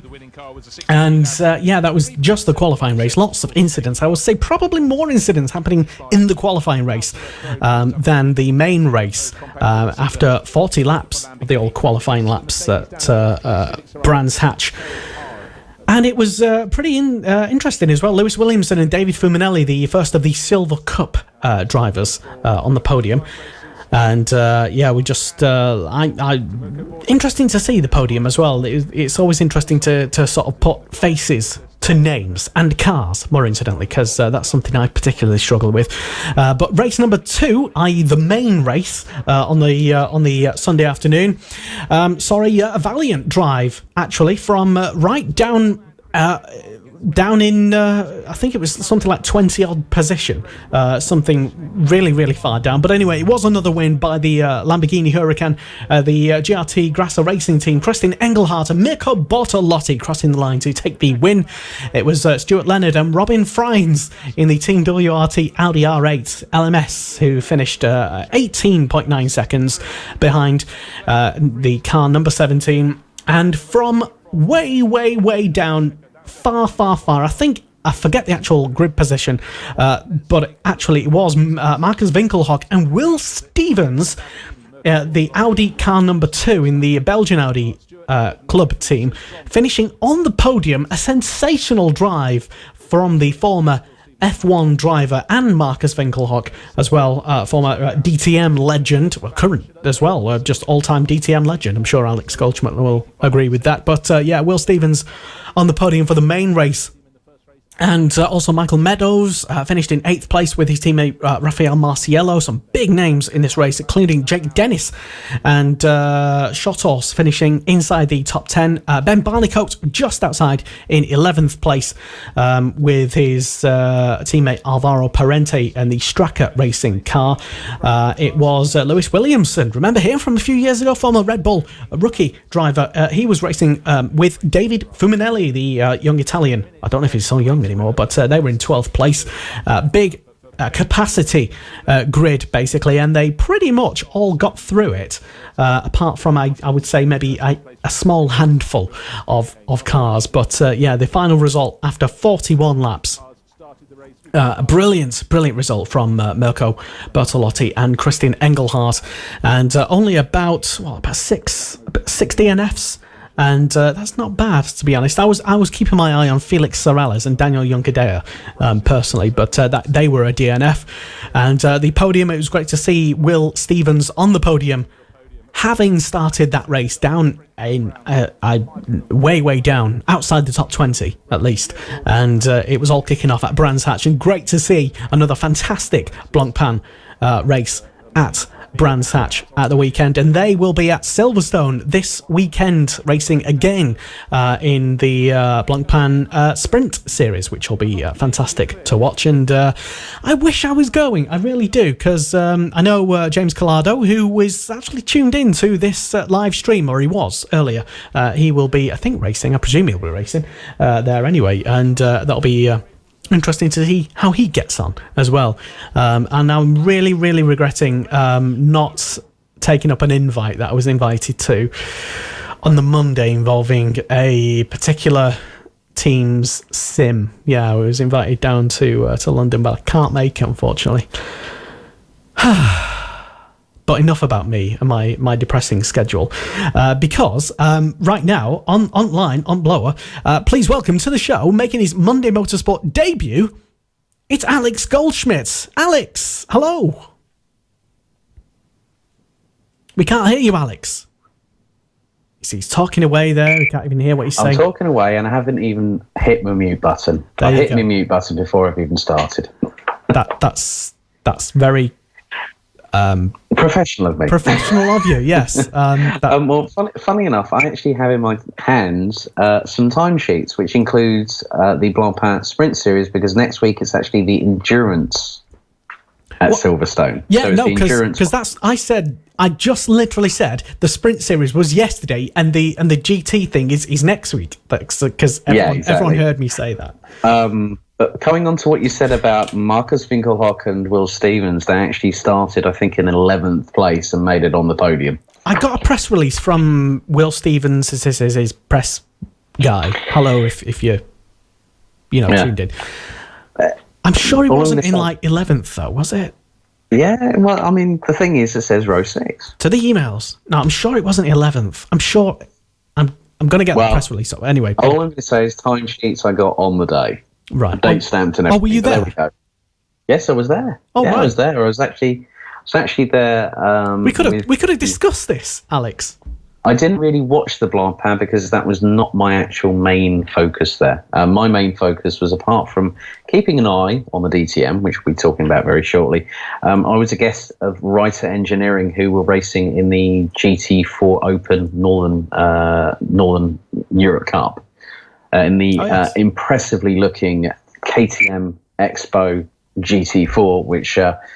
for many people that know of Writer Engineering, they run the Writer Young Stars program every year, which also featured Caitlin Wood, who's racing in GT3 in Blancpain at the moment. The only female to do so, I believe, at the minute. Rebecca Jackson, anyone remember her, who raced at Le Mans last year? She was in the series last year. I was cordially invited by Team...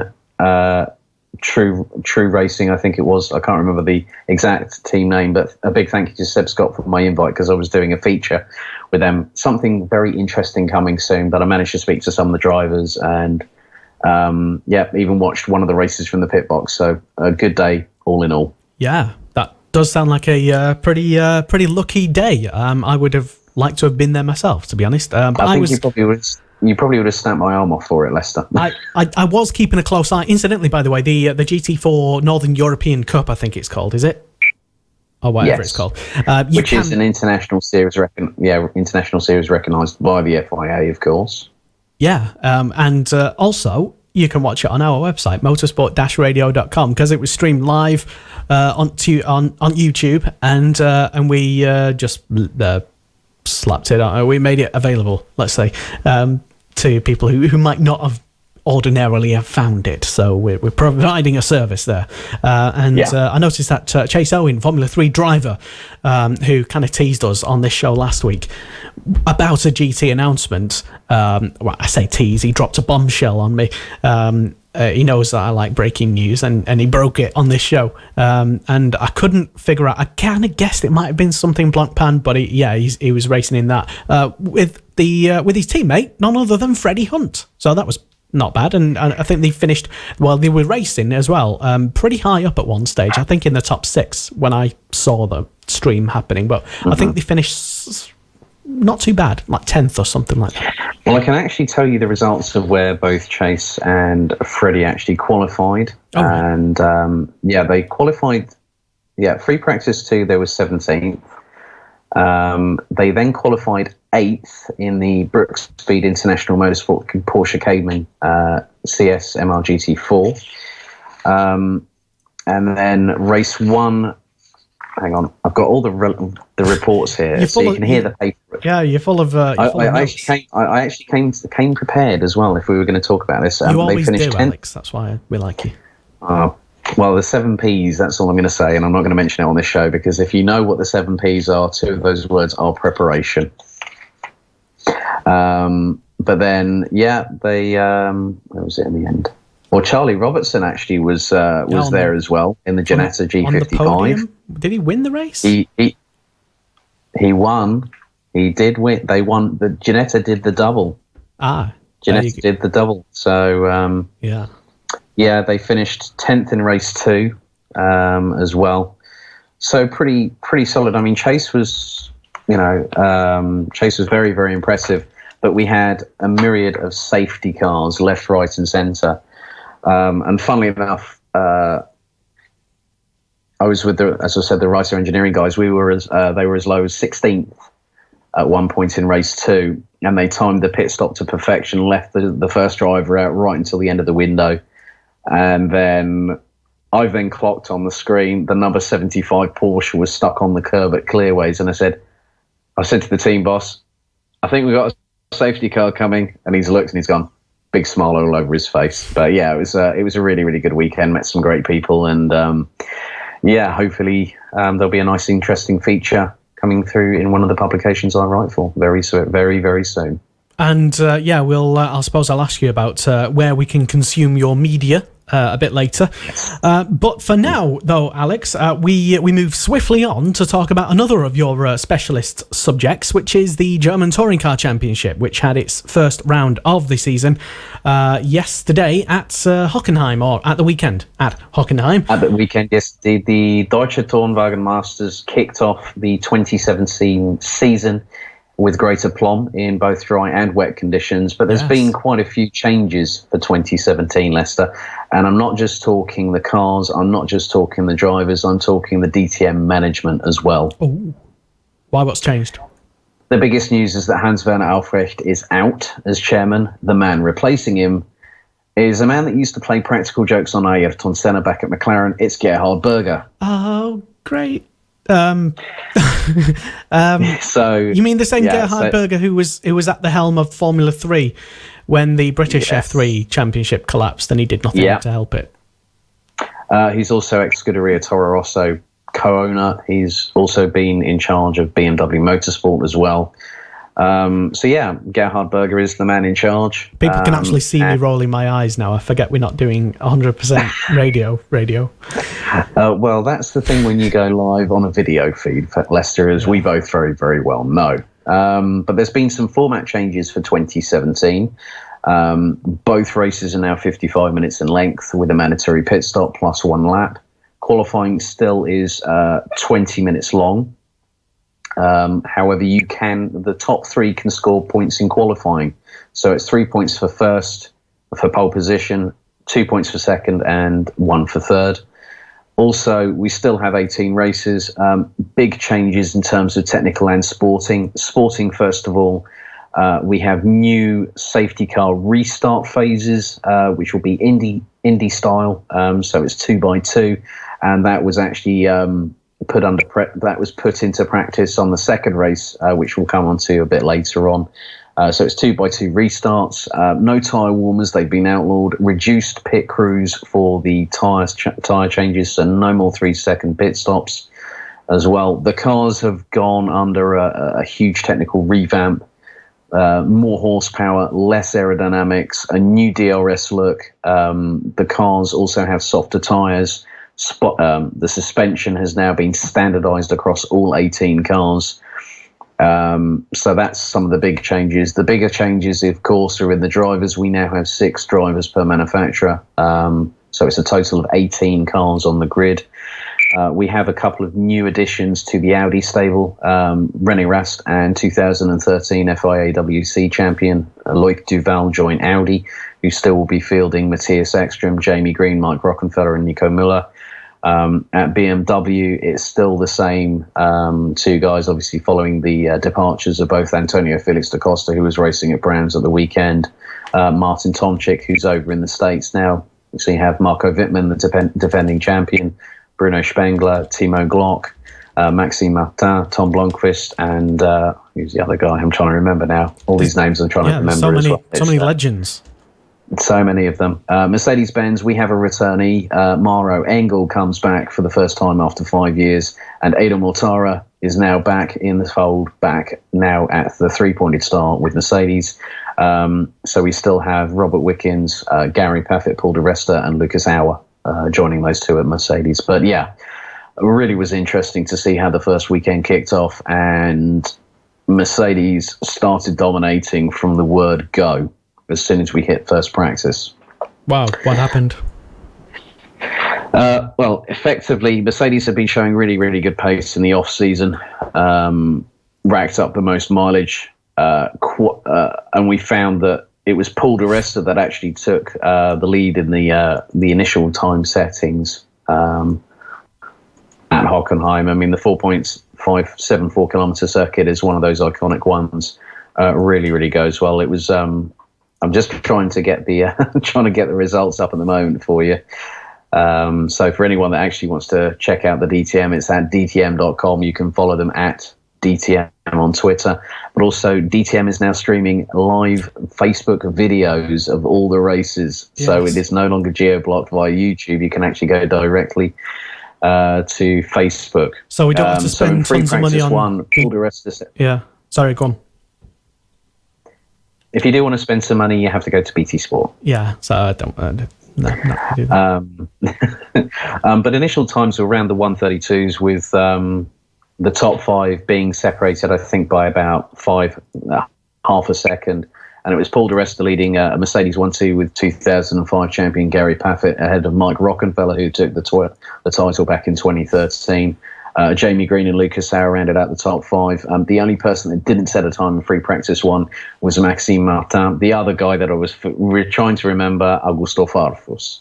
The man who everyone, if you know World Touring cars, you know of what happened in Po with this plucky Brazilian that he went on his roof. The mechanics got the car repaired, and he went back out and won the race for him. So good to see Augusto still back in DTM. Lucas Sauer then picked up the pace in second free practice, went considerably quicker by nearly a second, and it was actually a Mercedes 1, 2, 3, 4.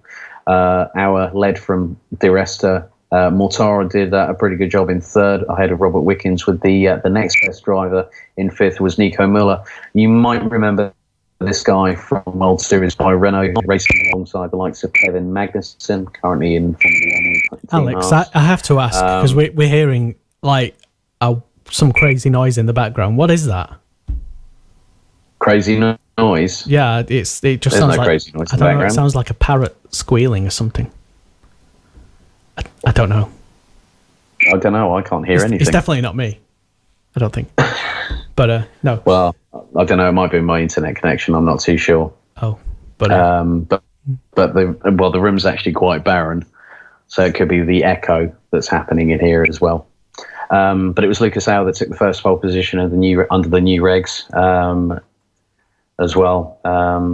So yeah, it was actually a top 3 for Mercedes, with Lucas Sauer taking pole position for taking the first one of the season, and then it was a Mercedes 1, 2, 3 with Paffett on the front row alongside the Austrian.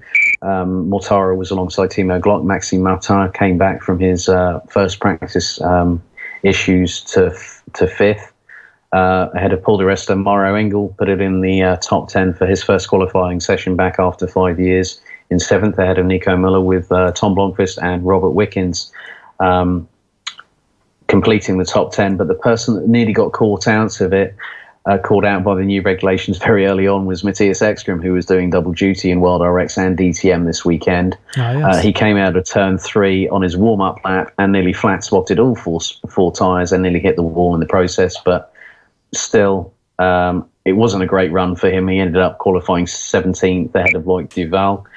But then race 1, Auer took the win. It was very interesting. We're just listening to what happened in that live stream that was streamed live the other day, and starting off with race 1. Take it away, Alex. Well, effectively, it was Lucas Sauer that had to keep at bay a very hard-charging Timo Glock for the win. The pair was separated by just under 2 seconds at the checkered flag. But the final couple of races or so, Glock was pressurising, Auer was struggling with car balance. One of the biggest changes, again, I haven't mentioned this yet, it's the radio transmissions. Remember when Formula 1 went, we're not having any sort of communication in terms of what they can and can't be told. In DTM, they've gone like full on, race engineer can only talk to you under yellow flag situation, safety car, or pit stop. So pit boards are key to showing the information to the drivers, and it just showed how much of an emphasis DTM want to put on the driver and bring more of a show, and they have shown that as well. Mike Rockenfeller took his first podium since Moscow Raceway 2015, taking the final spot on the podium. He also closed in on the dueling pair at the front. Glock nearly had the better measure of Auer as well. Matthias Ekstrom actually came from 17th on the grid to finish 5th, ahead of René Rast. Gary Paffett was the next best of the Mercedes, having qualified on the front row, ended up 7th. Race 2? Ahead of Paul di Resta. Race 2, it wasn't a Mercedes this time that won. I do have to say it was Timo Glock that put it on pole.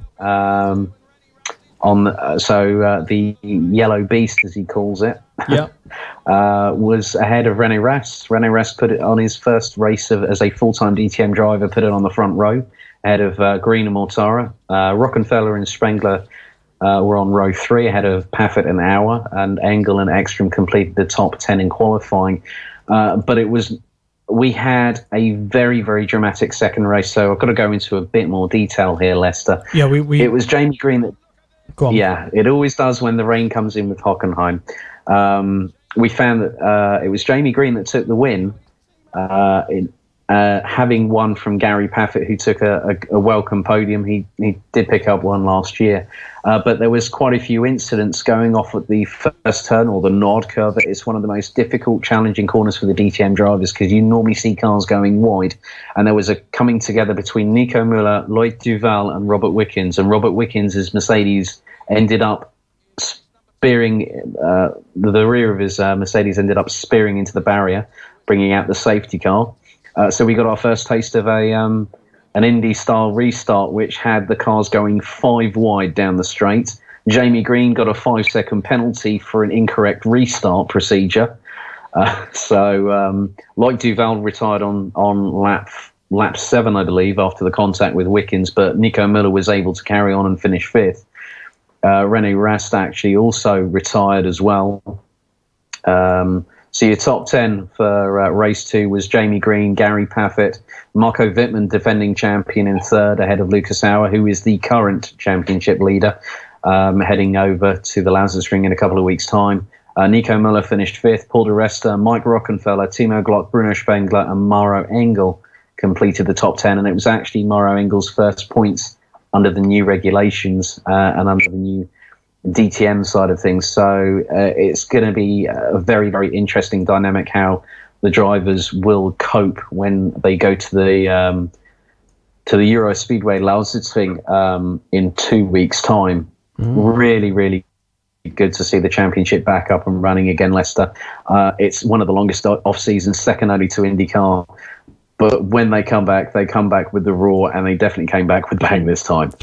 Certainly, yes, and I certainly enjoyed watching some of the highlights anyway that are coincidentally available on our website as well, motorsport-radio.com, as are lots of up there with maybe IndyCar. The DTM are certainly one of the best championships at putting out videos and tons of highlights and all these extra bits of content. Even back in the day when you had to pay to watch motorsport streamed or live on TV, they were still very good at putting out all the extra bits. But over the past couple of years or so, they've been putting out full race highlights in both German and English after the weekend, and that still continues. But like you say, now they're streaming everything. They just thought, well, sod it, we'll just put it all online, and yeah, why not? And it's the way to go. Well, it is the way to go. I mean, I had the opportunity of listening to multiple different commentary streams, both in English and in German this weekend.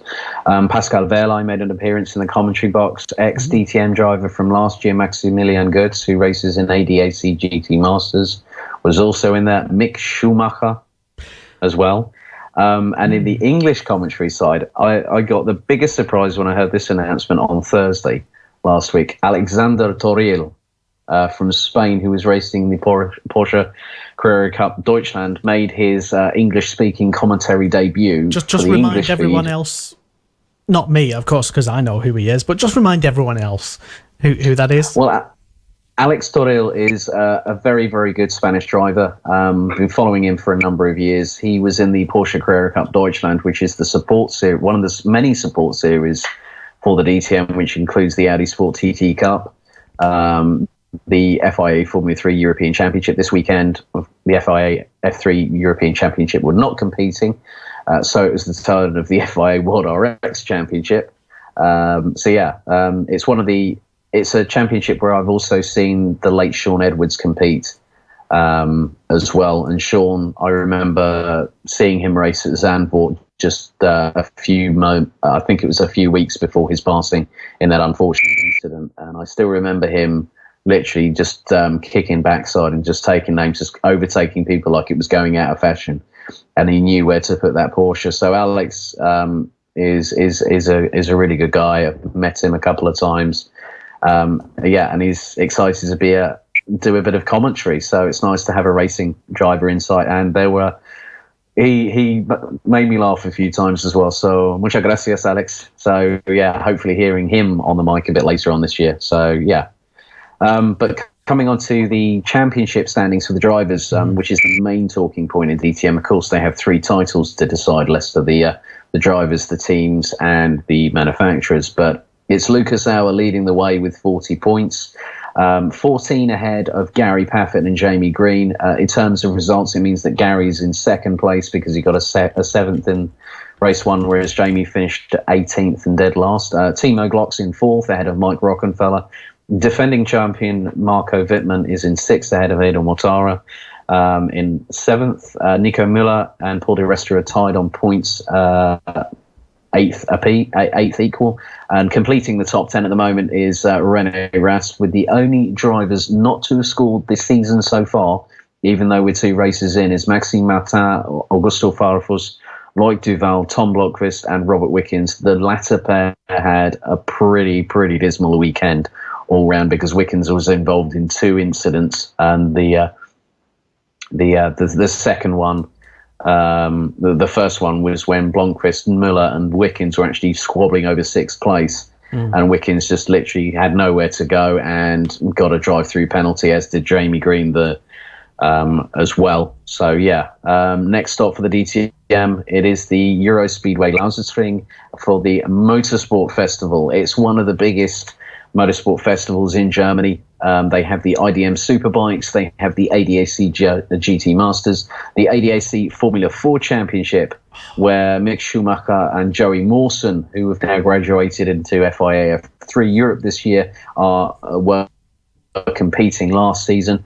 They've already had 3 races a few weeks ago at Oschersleben, so that's going to be really good. I had one of the experiences of a lifetime this time last year, Leicester, with the Lausitzring. I'd met so many of my friends within the DTM community for the very first time, but I also had one of the best passenger rides in a race car with the man that is now a part of the IMSA effort for Porsche, Dirk Werner. Took me for a couple of laps around the Lausitzring in the 2011 M3 GT2 that raced at Le Mans.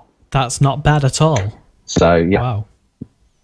Not bad at all, especially when you're the first one in the car, and you're the one that's got a little blue. What? Now this is something, a little bit of media insight for you here, okay. For the ladies and gentlemen out there watching and listening at home.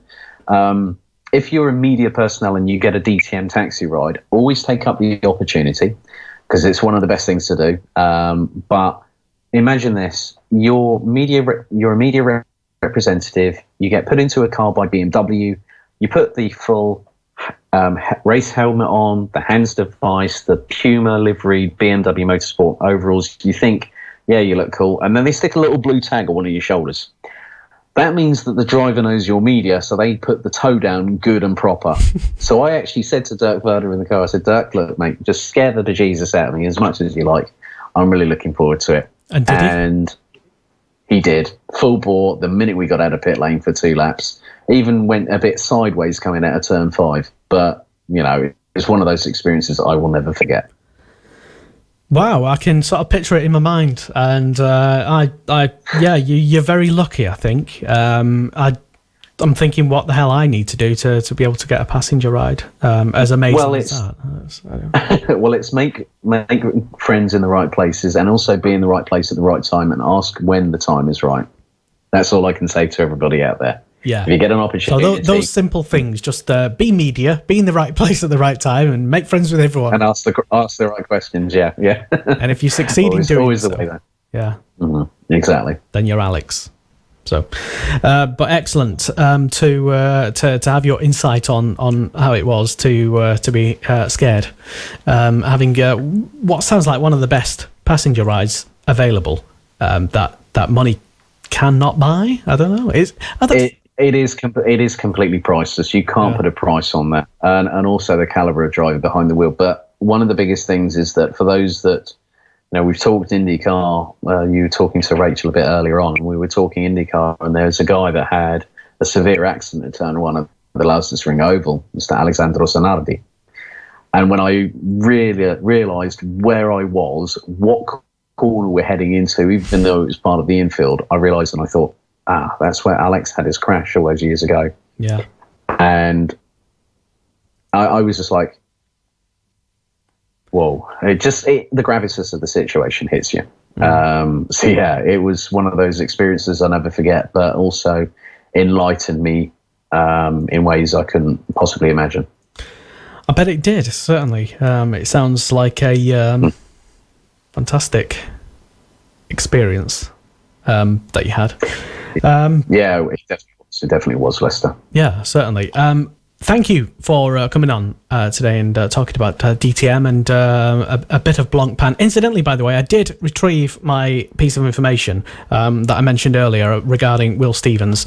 So am I going to have to eat humble pie? The quote that I read, which I might have been kind of mixing up in my head, the quote on the press release from Will Stevens says, quote, "Considering that we started the qualifying race in P20 and to come away with a podium in the main race is extremely pleasing, yada, yada, yada." So I was kind of both right and wrong on that one.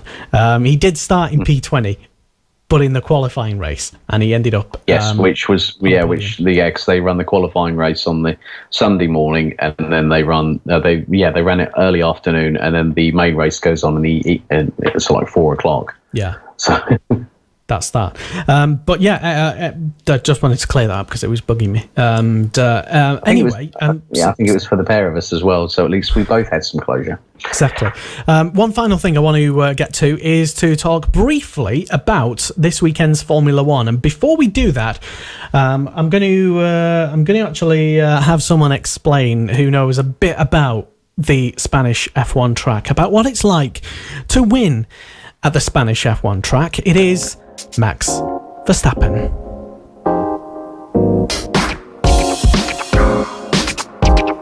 Here we are at the start grid. As you can see here, first position. For me, actually, it's very nice, of course, to come back on this track, once you've won it.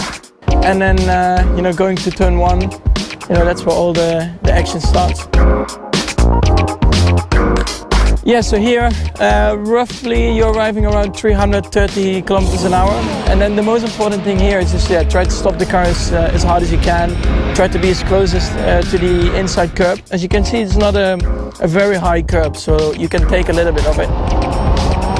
The exit of the curb here, it's all flat out. So it's really important that you can keep it as much to the right as you can while still trying to carry the entry speed and have the front grip you need to have. So this is actually a very interesting corner.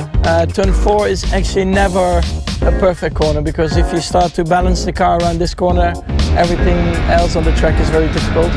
So in the middle of this corner you always get a bit of understeer, so the car in the front just always starts pushing you wide, and because it's a very long corner, it can be quite painful.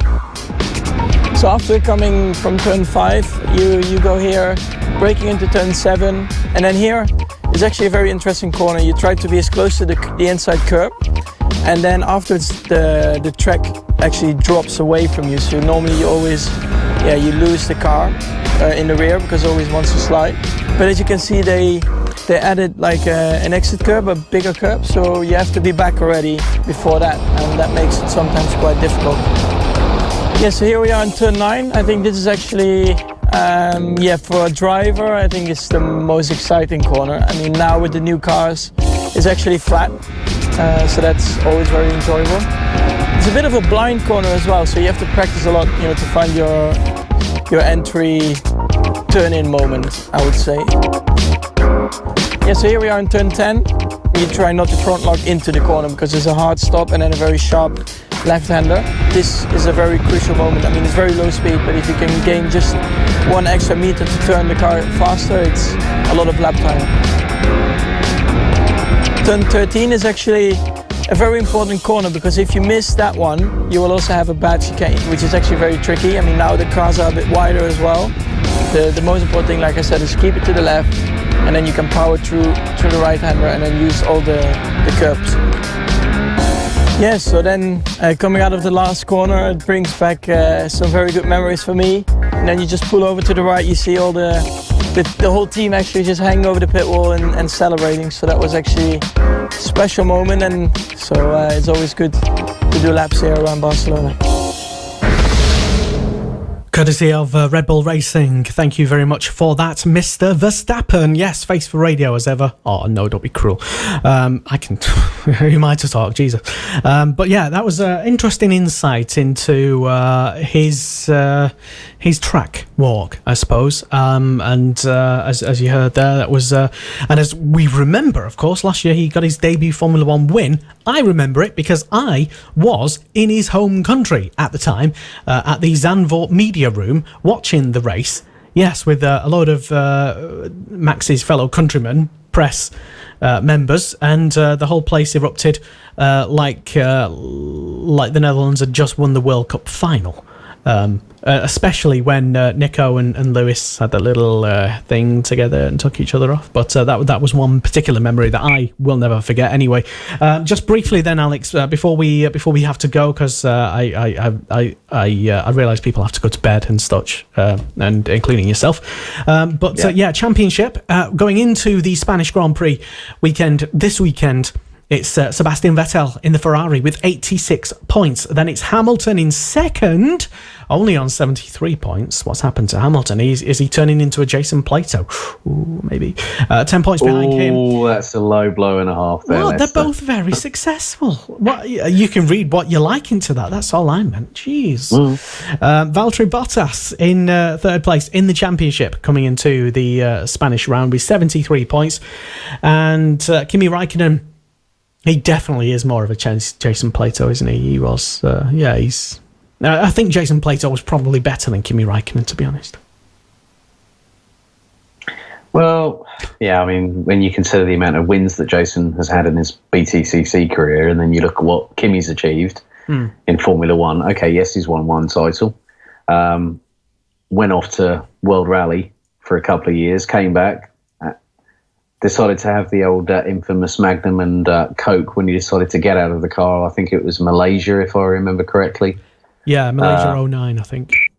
Yeah, Malaysia, and then just decided to get out of the car whilst everyone was sitting in the rain, waiting for everything to go off. But yeah, really exciting how the championship dynamic has changed for 2017, especially with Vettel actually getting one up on Mercedes when we went to Albert Park, but then Valtteri Bottas's win in Sochi a couple of weeks ago has shown that he's no slouch, because he was literally doing, I think it reminded me very much of Vettel's textbook take off and get away before anyone can get in the DRS zone. And he did exactly that, and no one really had an answer for him. Okay, Sochi wasn't exactly the greatest race we had, but it was nice to see another new winner in a Mercedes, apart from Nico Rosberg and Hamilton, with Bottas taking his first win within the first half of the year. Certainly, yeah. Predictions for this weekend? Any idea? Do you care? Will you be watching the race? What might happen? It's anyone's guess. I mean, I think one of the biggest things is that engine power is not always going to be the biggest crux of it. Aerodynamic grip is going to be one of them, and Red Bull does normally have that. And with what we've seen with Verstappen when he made his debut last year, 12 months ago, it was the call to get into the being with the big boys. And yeah, we saw the coming together between Hamilton and Rosberg, and it just literally opened the door for either Max or Daniel to take the win, and Max just seized the opportunity by both hands and went for it. I hope Red Bull do have a chance at potentially a win here, because it would mean that we wouldn't just have two teams battling out, we would have three teams battling out. Of course, there are going to be, don't discount Nico Hülkenberg. He's really, really come along now that he's got a work seat with Renault. He's doing a lot better than Jolyon Palmer did in Sochi, and also this season, no doubt. Is Haas going to be up there? Brake issues for Grosjean yet again. Had a retirement in Sochi. It's difficult to say. I hope Lance Stroll has actually a better run of form as well, because he's another youngster we've got in the grid. Strong okay, enough. yes. Yeah. I was hoping you were not going to say, yeah, well, let's not forget that, yes, Pastor Maldonado did win this race. Oh, yeah, he back did. In and hello, Manuel, as well, if you tuned in live. Yes. And let's not forget that Williams actually had that significant fire in the pit lane just a few moments after Pastor actually crossed the finish line.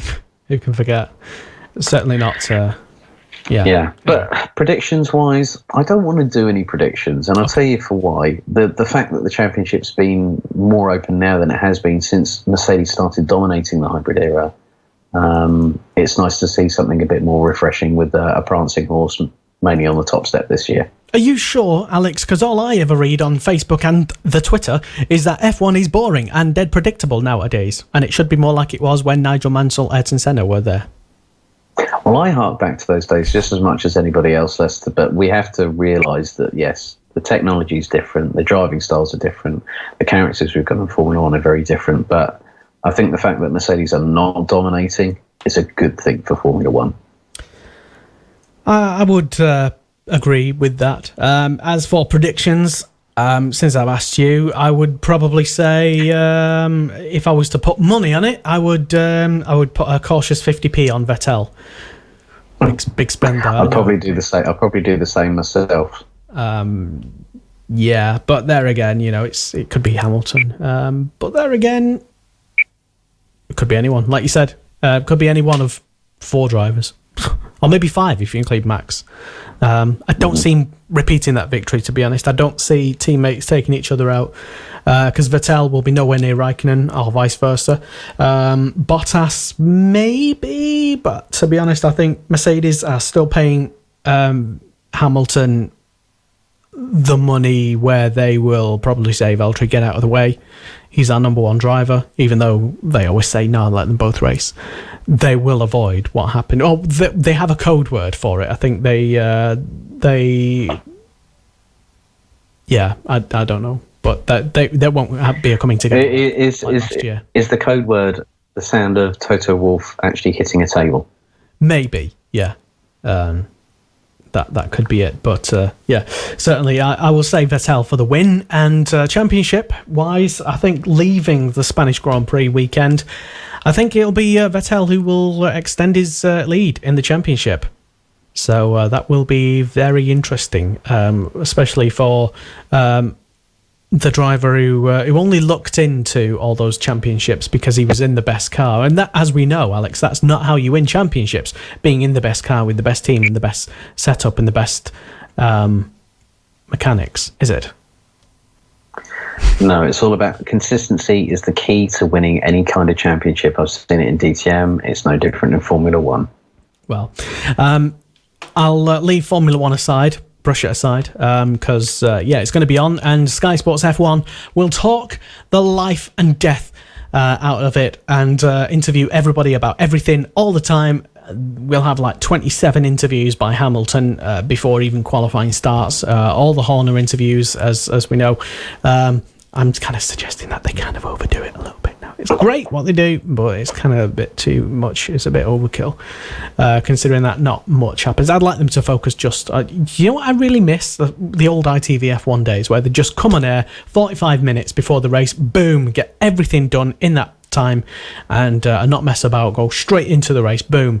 Minus the adverts, of course, I don't want that. But they wouldn't be like 6 hours worth of messing about, basically. It's good if you love it, but if you're time constraint and you can't see everything, you kind of think, well, I've missed 2 practice sessions and a qualifying session because I was busy doing other things. Do I really need to watch like 3 hours of pre-qualifying, pre-race build-up? Anyway, I'll stop moaning. But I do want to say a big hello to people who were tuned in live to our stream today, including, but not limited to, Wayne Douglas, Michael Skeet, Pete Barrett, who's been involved on the chat, Chris Anderson as well, to Tom Bailey, Dominic Dalton, Max Bladen, and James Collado, Yes, James Collado was watching as well.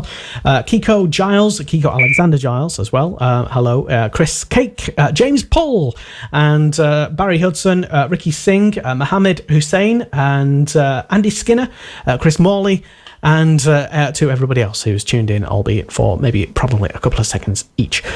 Before we go, I want to play one final thing for you, which is going to be my video of the day, basically. Check this out on our website, motorsport-radio.com.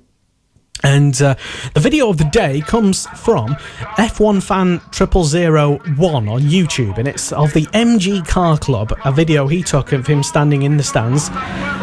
You can hear Chris Dawes commentating in the background, and the video is of about 20 cars a la Spa 98 in Formula 1 having a massive big pile-up on the start-finish straight.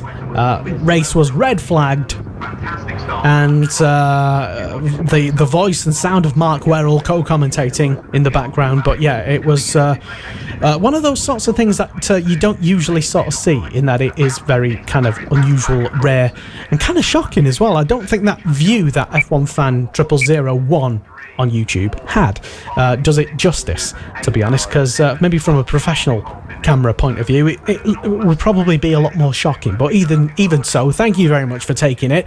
We'll put a copy of it on our website as well, motorsport-radio.com, and that is our video of the day. Alex, thank you very much for coming along and talking about all the various good things that you've been sort of getting involved with. Before I let you go though, tell us how we can keep in touch with you.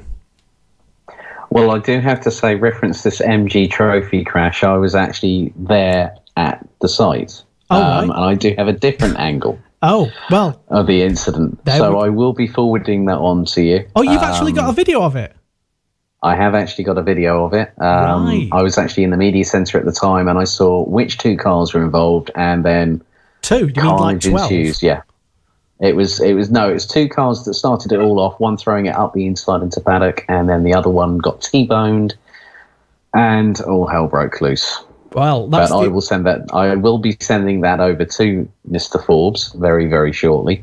But yeah, for those that want to follow what I do, well, on Twitter, I'm at Alex_G1977, posting about what I do with regards to the DTM, other features I might do. I'm also a commentator as well, currently working with the Daytona D-Max Championship, where this weekend I'll be heading to Buckmore Park for round 4 of the Heats and Enduro Championships. I was actually at PF International a few weeks ago. I've also been doing some other work with motorsportdays.com as one of their contributors as well. And there might be an interesting development which might be happening. But I can't reveal anything on that yet because it's still early days. I'm still talking about it with the other party at the moment. Such a tease. Well, you have to be in this industry. You know I like a breaking news story. But anyway. What, when you break it first? Jesus. Did you see that moth? That was like a Chinook coming at me there. It was massive. Jesus. Oh, God, anyway. Dear. Didn't have the noise with it either, did it? That was yeah, anyway. Right, so I guess we'll just wait to see what happens with your developments, Alex, that you teased us with. Yes. I'm also a radio show presenter myself as well. My upcoming show is on another channel, specialising BTCC, so we'll be talking about Thruxton there. I haven't watched most of the races, but yeah, looking forward to seeing what action ensued. And I might have a listen to what you guys have been talking about this evening as well, Lester. Oh, well, that's good. And if you do need a handy one-stop shop place to watch all the action from the weekend, motorsport-radio.com, and it's free, no subscription. And I think it's the only free place in the world that gives away free stuff from the official places, of course, nowhere else, where you can actually watch such things. So if you want to keep up to date with basically, and you wouldn't, because sometimes it is hard to find little championships. For example, the Brazilian Formula 3 Championship was streamed live. Who would have thunk it? And if you didn't know about it, or don't even care much about it, but might just probably watch it just if it's on and it's there, you might give it a watch. That's what we're for, you see. Championships like that. But also, no, it was on the bill with the Brazilian Porsche Carrera Cup, which was pretty interesting. Even though it was in Portuguese, it was kind of interesting to watch because obviously motorsport is a universal language of love, and you don't really need, sorry to say, Alex, you don't really need the English commentary version of it. In fact, the Brazilian commentary makes it kind of sound like kind of good, I suppose. But it's a bit of the same with the DTM as well. The English commentary is quite far in, then you hear the German one. It's very, very. Oh my God! Someone's actually shouting in German. This is quite interesting. Yeah. But yeah, it's quite interesting when you hear different you watch different race series with different commentary styles. I would always love it if you had the Mexican football commentator that shouts "goal" when someone crosses the line first. No matter what racing championship it was. And I think someone was trying to say that about snooker and say, yeah, stick the Mexican football commentator in there. It would be like, oh dear, you don't want to do that. But with racing, you could probably see it happening. Yeah, I've known a few commentators like that who would probably be able to get away with doing such things like that. But anyway, that aside, I'll thank you once again for coming on the show. And that is it. Thank you very much for tuning in live to Monday Motorsport on Motorsport Radio. My name is Lester. Thank you very much to everyone who's participated in tonight's show. Rachael, Whiteford, Dan McCarthy as well, and to Alex Goldschmidt as well. Thank you very much, Alex, and to all the previous people who've been on, and thank you very much to Blancpain DTM as well, and to F1 000 number 1 on YouTube for his wonderful video, which I believe is going to be eclipsed by Alex's even better video from his better vantage point. So thank you very much for that. That's all from me, and I will be back next week live at 8, I think, right here on Motorsport Radio. Hi, I'm Callan O'Keefe, and this is Motorsport Radio.